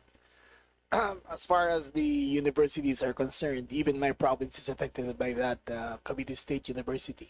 And when I was governor, I personally warned the NDF LCAC chair, then General, I forgot his name, that if he tries that in my province, I will make sure that he is ejected from physically from my province for doing so. I don't believe in red tagging. I don't believe that mere allegations are enough. So if there are instances that individuals are tagged, then I will make sure that they are charged because it's against the protocols of the DILG to do so. Okay. Mr. Chair, I can give the data, no? Meron kaming hawak na instance na may ni-report yung PNP Isabela na incident tagging 2 individuals, but later these 2 individuals would come out to say na hindi po sila miyembro, actually pinagsuot lang sila ng maduming t-shirt, pinicturan, pinahawakan ng placard, pero hindi sila allowed na basahin yung laman na yon. That was taken in 2022. Nagulat na lang sila 2024, lumabas yung picture na yon. So that's a clear case po of red tagging, no? So we can submit this data to you. Yes, ma'am. Na-mention po ng PNP, na-mention nyo po, good Secretary, Mr. Chair, na you will act upon this. So can we get po a commitment na kung mag-submit po kami, may mangyayari po ba? Yes, ma'am. May mapapanagot, may paparusahan. If it is validated as such, we will file charges against them in NAPOLCOM. Thank you very much. We will coordinate further Yes, ma'am. in relation to these cases. Thank you very much, Mr. Chair. Thank you, ma'am. Thank you. Next, we have for the second round, Deputy Minority Leader Antonio Tino. You're recognized, sir. Thank you, Mr. Chair. Yung unang set of questions will be for the BJMP. Noong August 24 to 27, nagkaroon po ng 4-day silent protest ng 600 inmates sa detention center sa Bago City, Negros Occidental. No, eventually, this led to the relief or removal of the BJMP warden. The issue was yung mga conditions, the poor living conditions in the BJMP detention center, including yung napakababa ng subsistence allowance nila, 70 pesos ba yun, na ginawa pa raw something like 45 pesos a day. No? As well as yung inability of inmates to access adequate medical treatment, as well as issue din daw yung harsh, violent repression of their silent protest and noise barrage. Nagkaroon ng noise barrage where allegedly gumamit pa daw ng rubber bullets and tear gas ang BJMP. So first of all, can we have an update on this, including the allegations of use of excessive force sa BJMP po? Okay, Mr. Chairman, Your Honor. So, doon po sa report na yon, yung nakarating po sa akin, yung nasa bubong na po sila, then yung mga previews, hindi ba? At anyway, ganito po, tama po. Ang mga complaint po ng ating PDL, una, yung there's not enough food served. Tama po yun. Pangalawa po, yung prohibition ng sunning privileges. Also, nabanggit din po doon, yung pong hindi pagpayag sa kanila sa pag-work doon sa garden. May garden area po tayo doon sa likod, Mr. Chairman. And dito naman po na-resolve na rin kasi nagtulong-tulong po yung Commission of Human Rights with the lawyer there. Then also, yung council po doon, yung kanilang council, I will not names na rin po yung pangalan, with the BJMP ano po, legal po namin, Attorney Umaday, and some PNP officers. Kaya, ito naman po ay na-resolve natin peacefully sa tulong nga po ng binanggit ko kanina ng mga tao. Then, gusto ko lang pong i-manifest sa Your Honor, Madam Chairman, medyo congested po din talaga ang kalalagayan natin. And pangalawa pong problema ng BJMP, yung lack of personnel. But nevertheless po, ang BJMP po naman, we adhere to the United Nations standard of minimum treatment of PDL prisoners. Yung pong tinatawag natin na Nelson Mandela Rules. And gumawa na rin po tayo before ng ating Memorandum of Agreement with CHR para po maproteksyonan ang kanilang pong karapatan at marespeto po ang kanilang value as a human being. Alam nyo po, yun po ang una nating talagang sinasabi with also with una po yung binanggit sa akin ng Good Secretary na protection of human rights but with security considerations po. But nevertheless po, yung pangyayari po naman na yun, we implement a maximum tolerance and wala po namang nasaktan doon. Yung po sa paggamit ng mga tear gas at yung pong bagay, hindi po nangyari po yun, Your Honor. Okay. Mr. Chairman. Thank you for that update. So punta na po ako dun sa pinaka-issue nila, no, which is yung nabanggit nyo ng iba, no, congestion, pero yung ano rin, mababang o kapos na budget para sa araw-araw na pagkain tsaka even for medicine. Ilan po ba ang PDLs ngayon? What is the latest figure for number of PDLs in BJMP facilities? Okay, Madam Chairman, Your Honor, as of this date po, we have 115,000 PDL spread into 484 jails nationwide. And the congestion rate is 292%, meaning kung meron po tayong ilalagay na 100 PDL in a one space, ang nakalagay po doon 292, ganun po kasikip. Kaya nga po, ang this representation, meron po kaming proposal para po naman matulungan ang ating mga kapatid na nakakulong na yung pong 70 pesos madagdagan as well as ito pong medical condition nila sa pamamagitan po nung natin ng pondo para po sa kanilang medical condition. Meron po kaming proposal, Madam Chairman, Your Honor. Meron po ba kayong proposal for additional facilities para sabi nyo nga yung pang 100 and 200 plus ang naka-detain? So, meron po bang proposal? Madam Chairman, Your Honor, meron po kaming proposal. Magkano po ang kailangan doon? Kung talaga pong masisiro po natin yung congestion rate, medyo malaki po. Sabi ko nga po doon sa isang hearing, doon po sa Justice Committee, it will take 25 billion, medyo malaki. But we have a proposal po na 3-year na plan para po doon. And aside po doon sa binigay sa amin, this year, only 2025, of 3.8 billion na nagsisimula na po. Sisimula na po yung mangyari. May mga nakapag-bid na po tayo doon. And nagsisimula na po lahat halos yung mga programa po ng BJMP. Madam Chairman, Your Honor. Madam Chair, kung pwede po i-submit sa committee yung proposal nila for additional facilities. Dahil ngayon po, maraming pinag-uusapan, including yung sa flood control, alam nyo naman yan. So, everything is possible. Ako, ganun ang tingin ko sa budget na ito ngayon. Okay. Of course, ang objective nito ay magkaroon ng makataong kondisyon ang mga persons deprived of liberty. They are innocent until proven guilty, no? Nabanggit nyo, yung in the current budget, medyo kakaiba po yung budget ng BJMP kasi in special provision number 2 of your budget, nakaspecify talaga doon that there will be 141,843 assumed number of persons deprived of liberty. So very specific.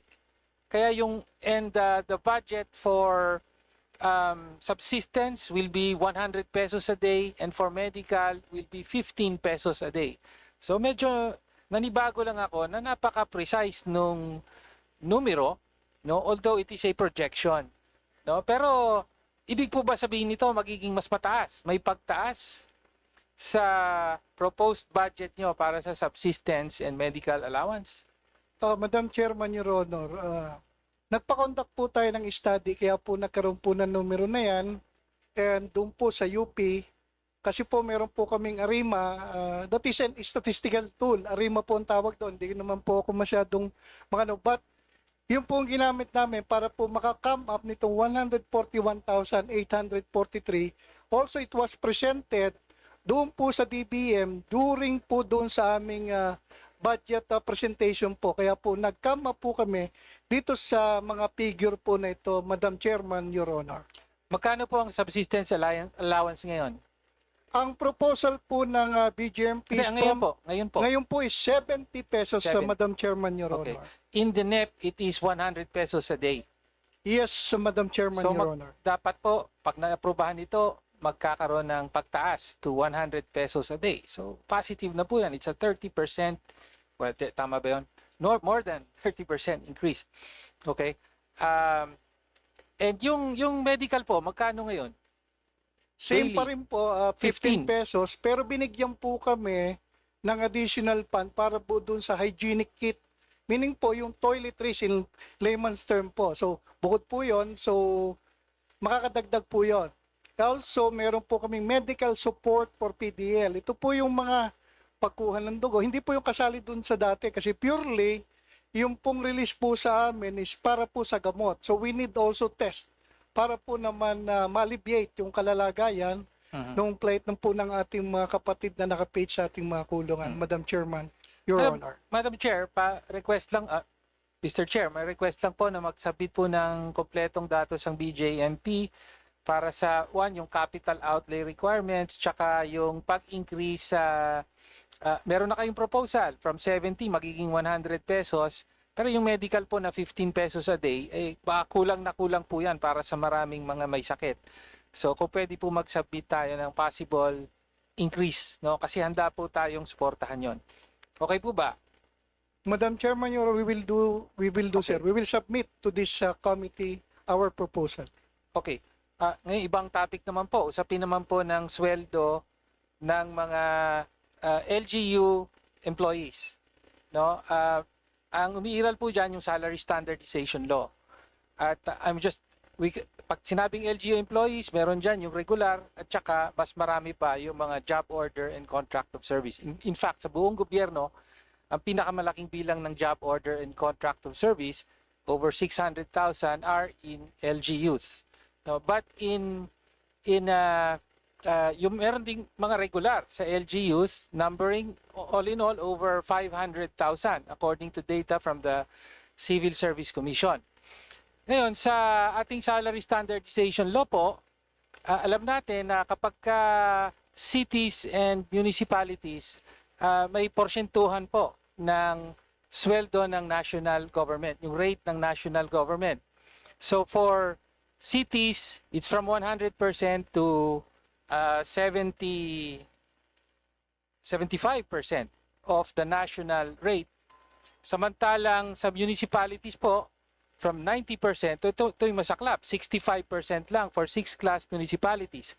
So kung sa ngayon, ang salary grade 1 po, yung pinakamababa ay 14,061 pesos a month. Sa mga first 6th class municipalities, ang pinaka-entry level salary is only 9,139,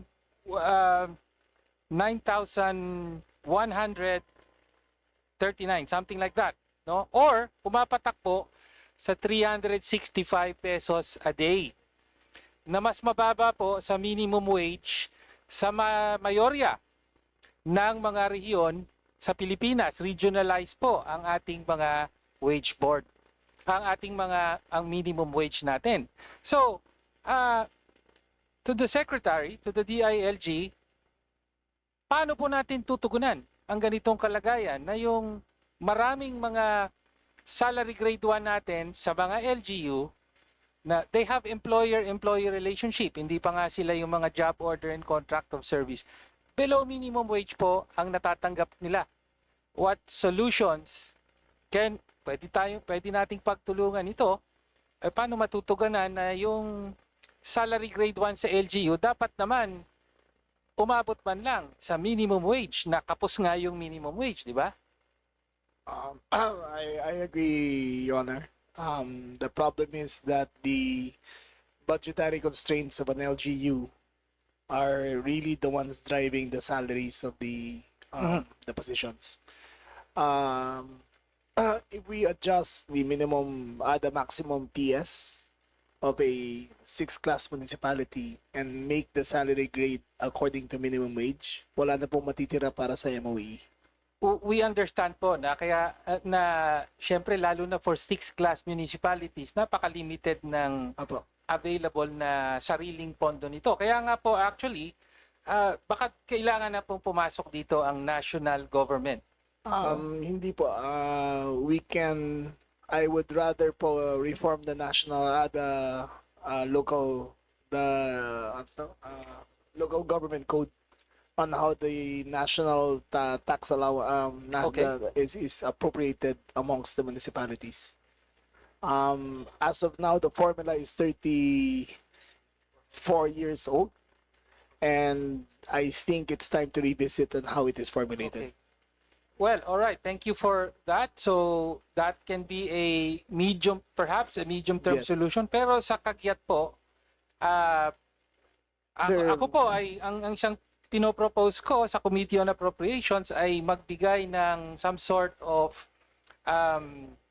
additional allowance for the LGU employees na hindi umaabot sa minimum wage ang kanilang kita. I agree, sir. If it is possible to do that, then we will do Thank you. Can we have data then? Ilan po yung mga salary grade 1 sa Okay, sir. LGUs nationwide? We will provide to you by Monday next week, sir, for all the municipalities in the Philippines. Thank you po. Maraming salamat. Thank you, Mr. Chair. Thank you. Are you done, sir? Congressman Tino? Yes, Chair. Thank you. Okay, thank you.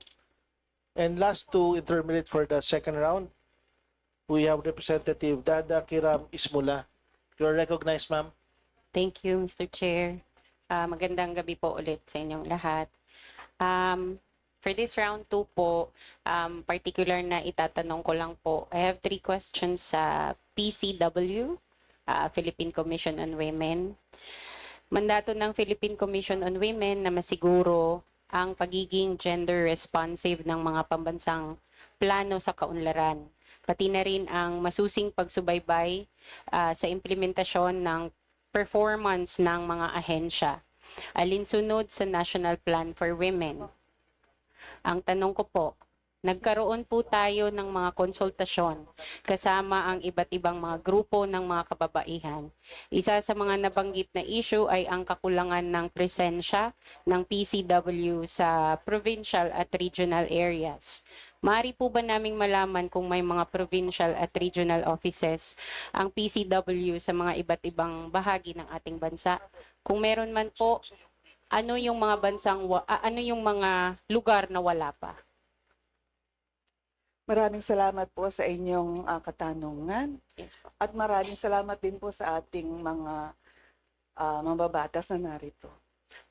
The laws on women are strong, but the mechanism for implementation is really dependent upon the collaboration with all government entities. So the role of the Philippine Commission on Women is to coordinate, to monitor, to provide technical assistance, to build capacities. But the problem is we are so small. We're only 80 people taking care of 1/2 of this country's population. So wala po kaming subnational presence. We have a pilot office in the northern Mindanao covering regions 9, 10, and Caraga. But apart from that, nothing. So we are like a person with a very huge brain with no legs to walk our talk. I understand. But nevertheless, we are collaborating with the regional development councils. We are also building capacities of experts, training experts, so that they may be the one to reach out and provide capacity building support to local government units. We also have learning hubs. So the learning hubs are local government units that are trained to provide services to women in the local areas. Yeah. And they are like our substitutes, and we provide them with support. materials, knowledge, tools, and frequent updating of the developments. So wala po, and I would really, we have submitted an executive order to the Office of the President asking for five regional offices. Yes. It was not turned down, but it was transferred to the Department of Budget and Management, and the DBM asked us to conduct an OD, an organizational development study, so that we can back up our request with a sound assessment and more or less grounded recommendations. Yeah, Mr. Chair. Ang susunod sanang ang follow-up question ko sana doon is kung paano natin natitiyak yung ating mandato na para maging epektibo. Ngunit sa naging sagot nyo po, dahil sa laki ng kakulangan ng komisyon, ay ibig sabihin hindi po ito nagiging epektibo. Tama po ba? Sa Mindanao po kasi may BARM. Okay. So that is an autonomous body, and we collaborate with them, we support them. But we also have this mechanism of GAD budgeting. GAD budgeting is our main machinery for implementing the Magna Carta of Women. I'm sure you are familiar with the Magna Carta of Women. So 300 plus national government agencies have submitted their reports on the GAD budget this year. And if you include the local government units and the BARM, the total allocation of the national government agencies, SUCs, JOCCs, and the BARM total to 2.1 trillion. And this 2.1 trillion is huge, but the implementation is only 11% of the 2.1 trillion. So for that 11%, we make them to account on how they used their GAD budget, because it's not enough that we know how much they are allocating and how much they are spending if we don't know what changes are happening on the lives of women. Correct. So this year, because I'm only 1 year, I have just been appointed in June 21 last year, but we are introducing result-based monitoring, which means that we will be revising our gender mainstreaming monitoring system so that it can absorb data from the government agencies that can account for how they use the GAD budget. Yes. For example, for the Coast Guard, for example, just to give you an example of how we are able to support agencies to change and focus on the needs of women, they have the Angels of the Sea. These are women. Whenever there are tensions, then they utilize the women angels of the sea of the Coast Guard to negotiate with the Chinese. Correct. Yeah. I understand, Mr. Chair. Ganito na lamang po. So, dahil doon sa naging statement mo kanina na napakalaki yung kakulangan sa inyong komisyon and may request ka pong 5 regional offices, I'd like to manifest po sana, Mr. Chair, if we can actually help the PCW on this request para naman po mabigyan pa nila ng agaran pang implementasyon ng kanilang komisyon para naman po sa karapatan ng mga kababaihan. On the other hand po, Mr. Chair, may another question po ako, ma'am. Marami na rin po tayong mga batas na nagtataguyod sa karapatan ng kababaihan, kagaya ng VAUSI, Safe Spaces Act at Expanded Maternity Leave Law. Subalit marami pa rin po sa ating kababaihan ang hindi nakakaramdam ng ganap na proteksyon at benepisyo mula sa mga nasabing batas. Paano po ina-assess ng PCW ang lawak ng implementasyon ng ating bansa? Meron po kaming pag-uulat.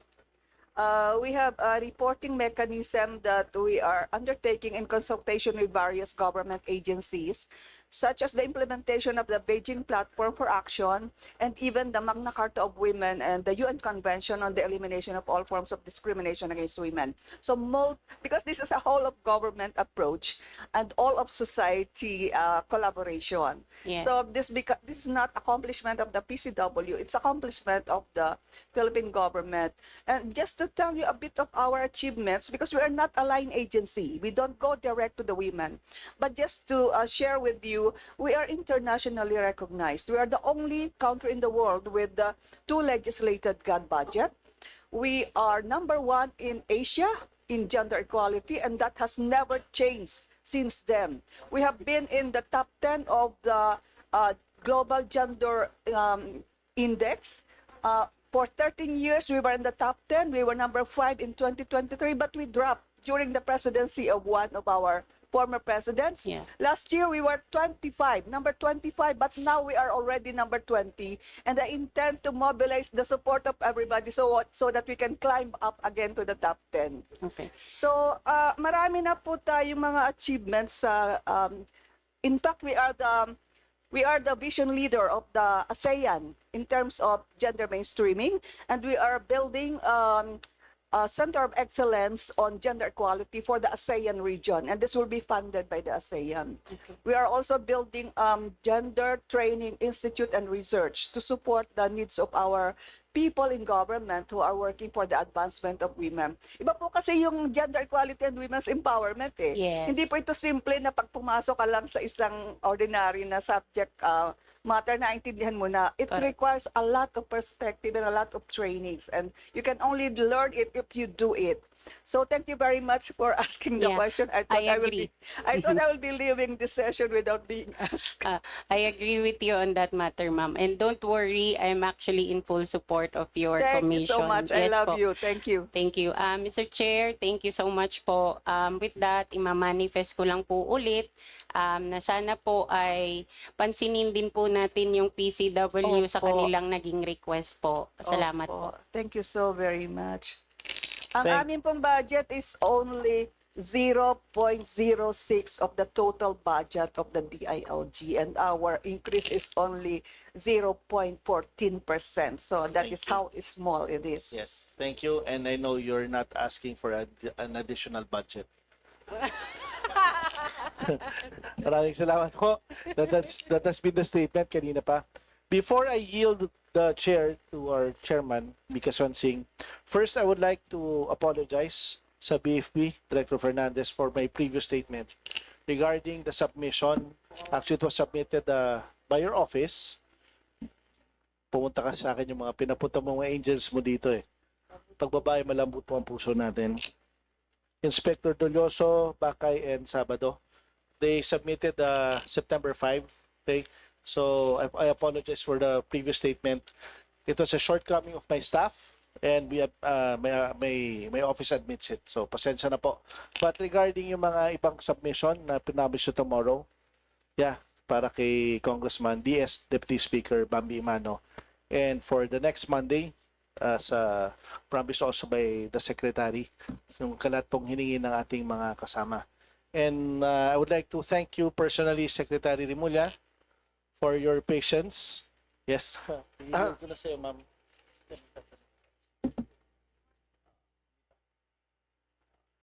Secretary Rimulya, other secretaries, and our police personnel, PNP, BFP, BJMP, attached agencies, thank you very much. Actually, yung promise ko 12 midnight, kinalahati po natin. Thank you very much. We appreciate it. Maganda in-expect natin na 12 midnight, so earlier po tayo. Thank you very much. So now I would like to yield the chair. Okay. So before that, I would not yield first. Sobrang bilis nga eh. Sobrang bilis. Ganyan ka namin kamahal. Sige pa. Sige pa. Huwag ka na.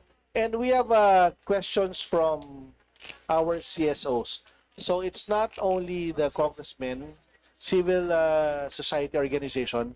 So for transparency, even accountability. So we have CSOs. So it's not only from the congressmen, but they are not allowed to participate. But they gave us some questions that they want to be clarified. Okay. So for Task Force Papalad National Tasan Federation, TFM on DILG. Yan po yung pangalan ng CSO natin. On ECLIP, Civicus Global Monitor has categorized Philippine democracy as repressed due precisely to red tagging.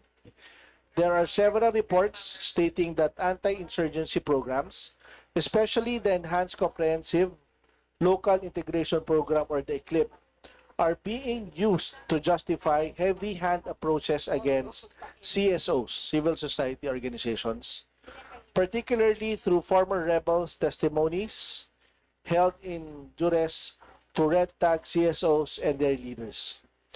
Multi-awarded CSOs such as Leyte Development Center were red tagged, their leaders harassed with trumped up charges, and their bank accounts shut down, rendering them inoperational. What are the safeguards in place to prevent undue red tagging against CSOs? B, to foster enabling environment for collaboration between CSOs and local governments. Yes, sir. We are cognizant of the report, but what is not specific is who is carrying out the red tagging. If it is a member of the DILG family who is involved in the red tagging, then I will make sure to personally prosecute the matter and make sure that it doesn't happen again. But if it is in the other branches of the armed services, then that question is better propounded to them. But as far as the DILG is concerned, as a matter of policy, we do not allow or do we not encourage nor condone any red tagging. Thank you for your response. Next question on social accountability. Given the President's directive on strengthening transparency and accountability in light of the recent flood control projects controversy, can social accountability programs under the DILG, such as the Support to Local Government Program and Bantay Corruption, be used to mobilize CSOs to conduct independent monitoring of our public work projects? Are these programs adequately funded? Yes, sir. As of now, we're actively discussing putting up our own Bantay Corruption website where they can report to, and it should be up pretty soon as soon as we come up with the parameters of how to do it. Yes, and the question is, are you going to tap CSOs also? Of course, it will be open, sir, and the policy making shall be open to the public. And the program is funded? Yes, we have 10 million now set for that, and we will use it at as soon as possible time. Okay, thank you, Sec. And lastly, climate and disaster preparedness. It is unlikely that target for LGUs with climate and disaster informed plans will be reached of 100% by 2028, with only 23% of such informed plans by 2024. What will be done by DILG and the whole of government to accelerate this, especially given national attention on flood control? Those numbers, sir, are hazy at best. I don't know what metrics they're using, but I am sure it is higher than that. But rest assured that we will continue to. That part of our agenda is disaster resiliency as a matter of recognizing the local governments. So I can only speak for the DILG, and we are actively promoting disaster resiliency, sir. Thank you, Sec. And with that, those are the questions of our CSOs. So once again, I would like to thank everyone. Just last reminder, before the plenary, maybe I will call directly the heads lang. So if there are questions from our colleagues, siguro I can directly call you. Okay, so expect a call from me. Wag po kayong magugulat. BFP, pasensya na. Sumali yung opisina ko. Mamaya pag-akit namin, sila po yung yari sa akin. Did not report that September 5, nagbigay na po kayo. Okay, so pasensya na po sa BFP. Okay, so now I would like to yield the chair to our chairwoman, SUANSING, ma'am. Thank you very much, Vice Chair Arnie Vandabella, and to our Vice Chair for the NYC, Vice Chair Jerry Boy Espina. Perhaps, you know, I've been looking at all the different attached agencies and the different programs, and it seems like across the 6.5 hours of deliberations that we've already done, we've already covered naman po all the pertinent information that we would need to inform us of how we can take a look at the budget of the DILG for FY 2020, 2026. So siguro on my part, I just wanted to ask, I was a little bit hard on the BURs po earlier today, and I apologize for that. Kasi po, there's a type of scrutiny that we would need to do po, Sec, in terms of the different utilizations. And again, I call on the ECCBC and the BFP to please ramp up on the utilizations. Napakaganda po ng overall utilization rate ng buong DILG, and yun lang po, Sec, just the two attached agencies that we need to do a catch-up plan on. So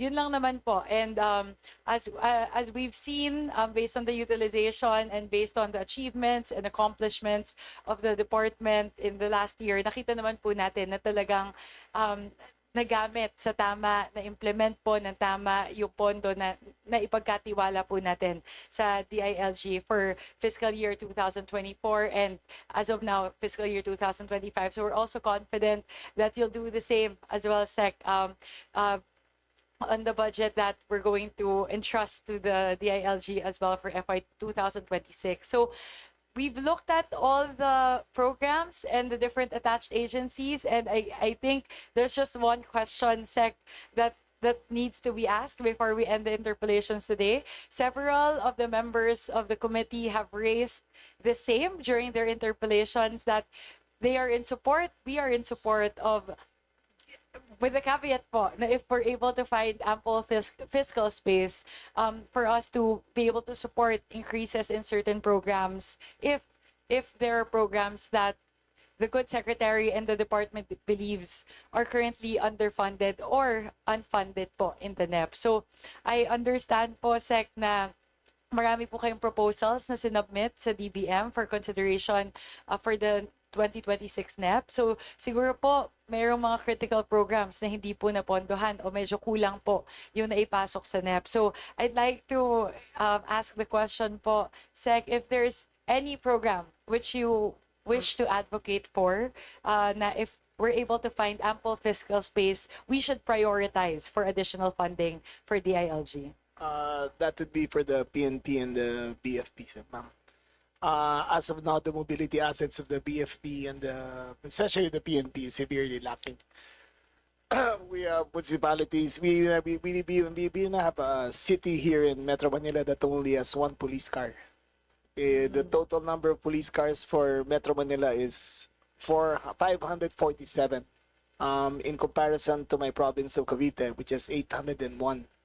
So ours is all locally funded. Theirs is all mostly funded by the PNP. So what I'm encouraging is that they buy one and we give one.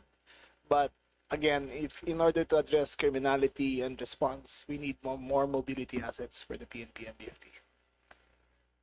Siguro po, Sec, on the part of, we're also in support of that, but perhaps on the part of the committee, if we may please request you to submit a list of areas with shortfalls in terms of mobility assets. Siguro po, ang i-prioritize po natin yung mga 80 provinces out of 82.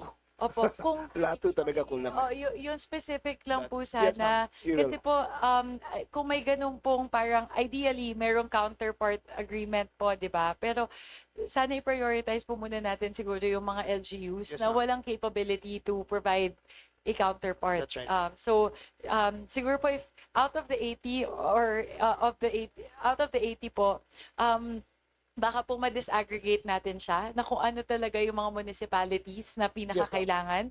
Cities kasi are a little bit more, they have greater capability to provide that counterpart. So, siguro po piliin po natin yung mga municipalities na siguro GIDA or conflict-afflicted na medyo mababa yung IRA, so hindi nila ma-provide yung counterpart po. Kung pwede po natin ma-prioritize in that way po, Sec, would be very happy to support if we're able to find ample If I fiscal may space. also, ma'am, in order to fight crime in the city and to deter crime, Metro Manila is an area of 620 square kilometers, and we only have less than 12,000 cameras. The ideal ratio is one camera for every 1,000 square meters. So we need 62,000 cameras in order to function as in the same level as Singapore or Hong Kong. And we can do that if we put priority to it. there are national security considerations in the procurement of this. So I would gladly expound on this on closed doors so that you can hear my reasoning on how to do it and why to do it. Sounds good, Sec. So if we can get a bit more information po, we can discuss it further. If again, we're all in support of ensuring, tight and security, peace and order. So if again, given the ample fiscal space, we'll be able to help. Yes, ma'am. Especially next year that we are hosting the ASEAN, we need to ramp up our security apparatus and we need your help.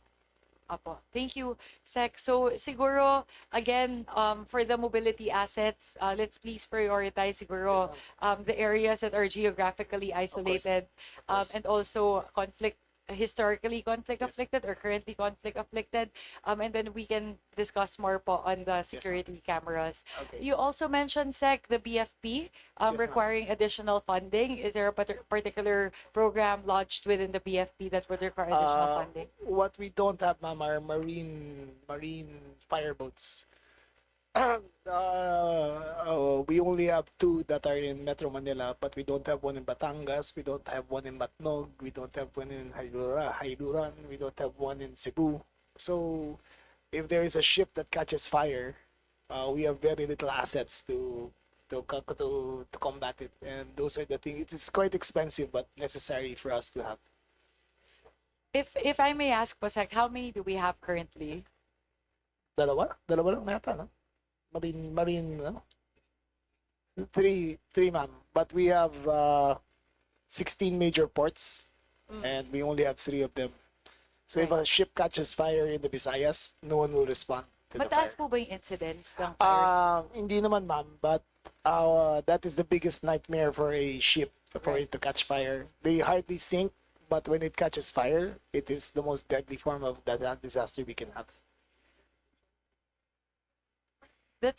That's actually a really important point kasi syempre po ipoposition nyo lang sila in limited areas kung 3 lang. That's Then how long would it take for the ship to respond right. to something in the different island group altogether? So that's a really good point as well, Sec. So if you may please give us information on how much, like what's the potential funding requirement for the additional fire ships? Okay, Fireboats. Fireboats. Fireboats. Yes po.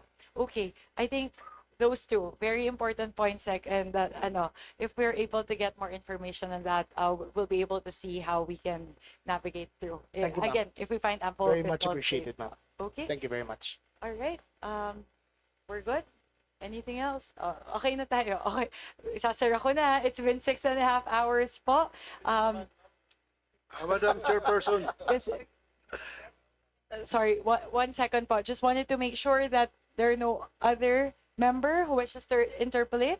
So after 6.5 hours of interpolations, given that there are no other member who wishes to interpolate, may I solicit a motion from the members? Madam Chairperson, Yes, Representative Mercado. I move that we terminate the budget hearing of the proposed budget of the Department of Interior and Local Government, including its attached agency. I so move, Madam Chair. Any second? There is a motion to terminate the budget hearing for the Department of the Interior and Local Government, including its attached agencies. Wala pa pong motion. Wala Hindi pang pa ruling. nabobotohan. Huwag muna kayo pumalakpak. Huwag muna. The motion has, there is a motion and it has been seconded. The motion is carried. The budget hearing of the Department of the Interior and Local Government, including its attached agencies, is hereby terminated. Madam Chairperson. Thank you very much po. We're not done yet. Madam Chairperson. Oh, one more Secretary. motion po pala. Meron pa. Kindly sit down. Thank you very much Anyway, po to our Honorable kindly take your seat. Secretary John Vic Remulla, to our undersecretaries and assistant secretaries, of course, to our Chief PNP, General Nartates, to our generals in the BFP, and to all the commissioners of the different attached agencies. Thank you very much po for invaluable inputs. And again, we look forward to collaborating with you to ensure that the department is well funded to deliver the services to the Filipino people. Maraming salamat po. Madam Chairperson, Yes, Representative Mercado. may I move that we suspend the hearing and resume tomorrow, September 9, 2025 at 9 a.m. So moved, Madam Chair. Seconded. It has been moved and seconded. The motion is carried. The hearing is hereby suspended until tomorrow, September 9 at 9 o'clock in the morning.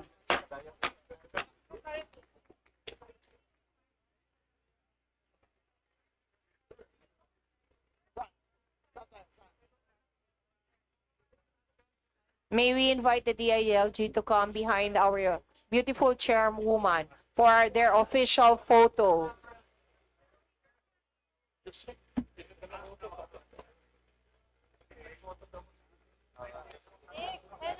May we request the DILG to come behind our beautiful chairwoman for the official photo.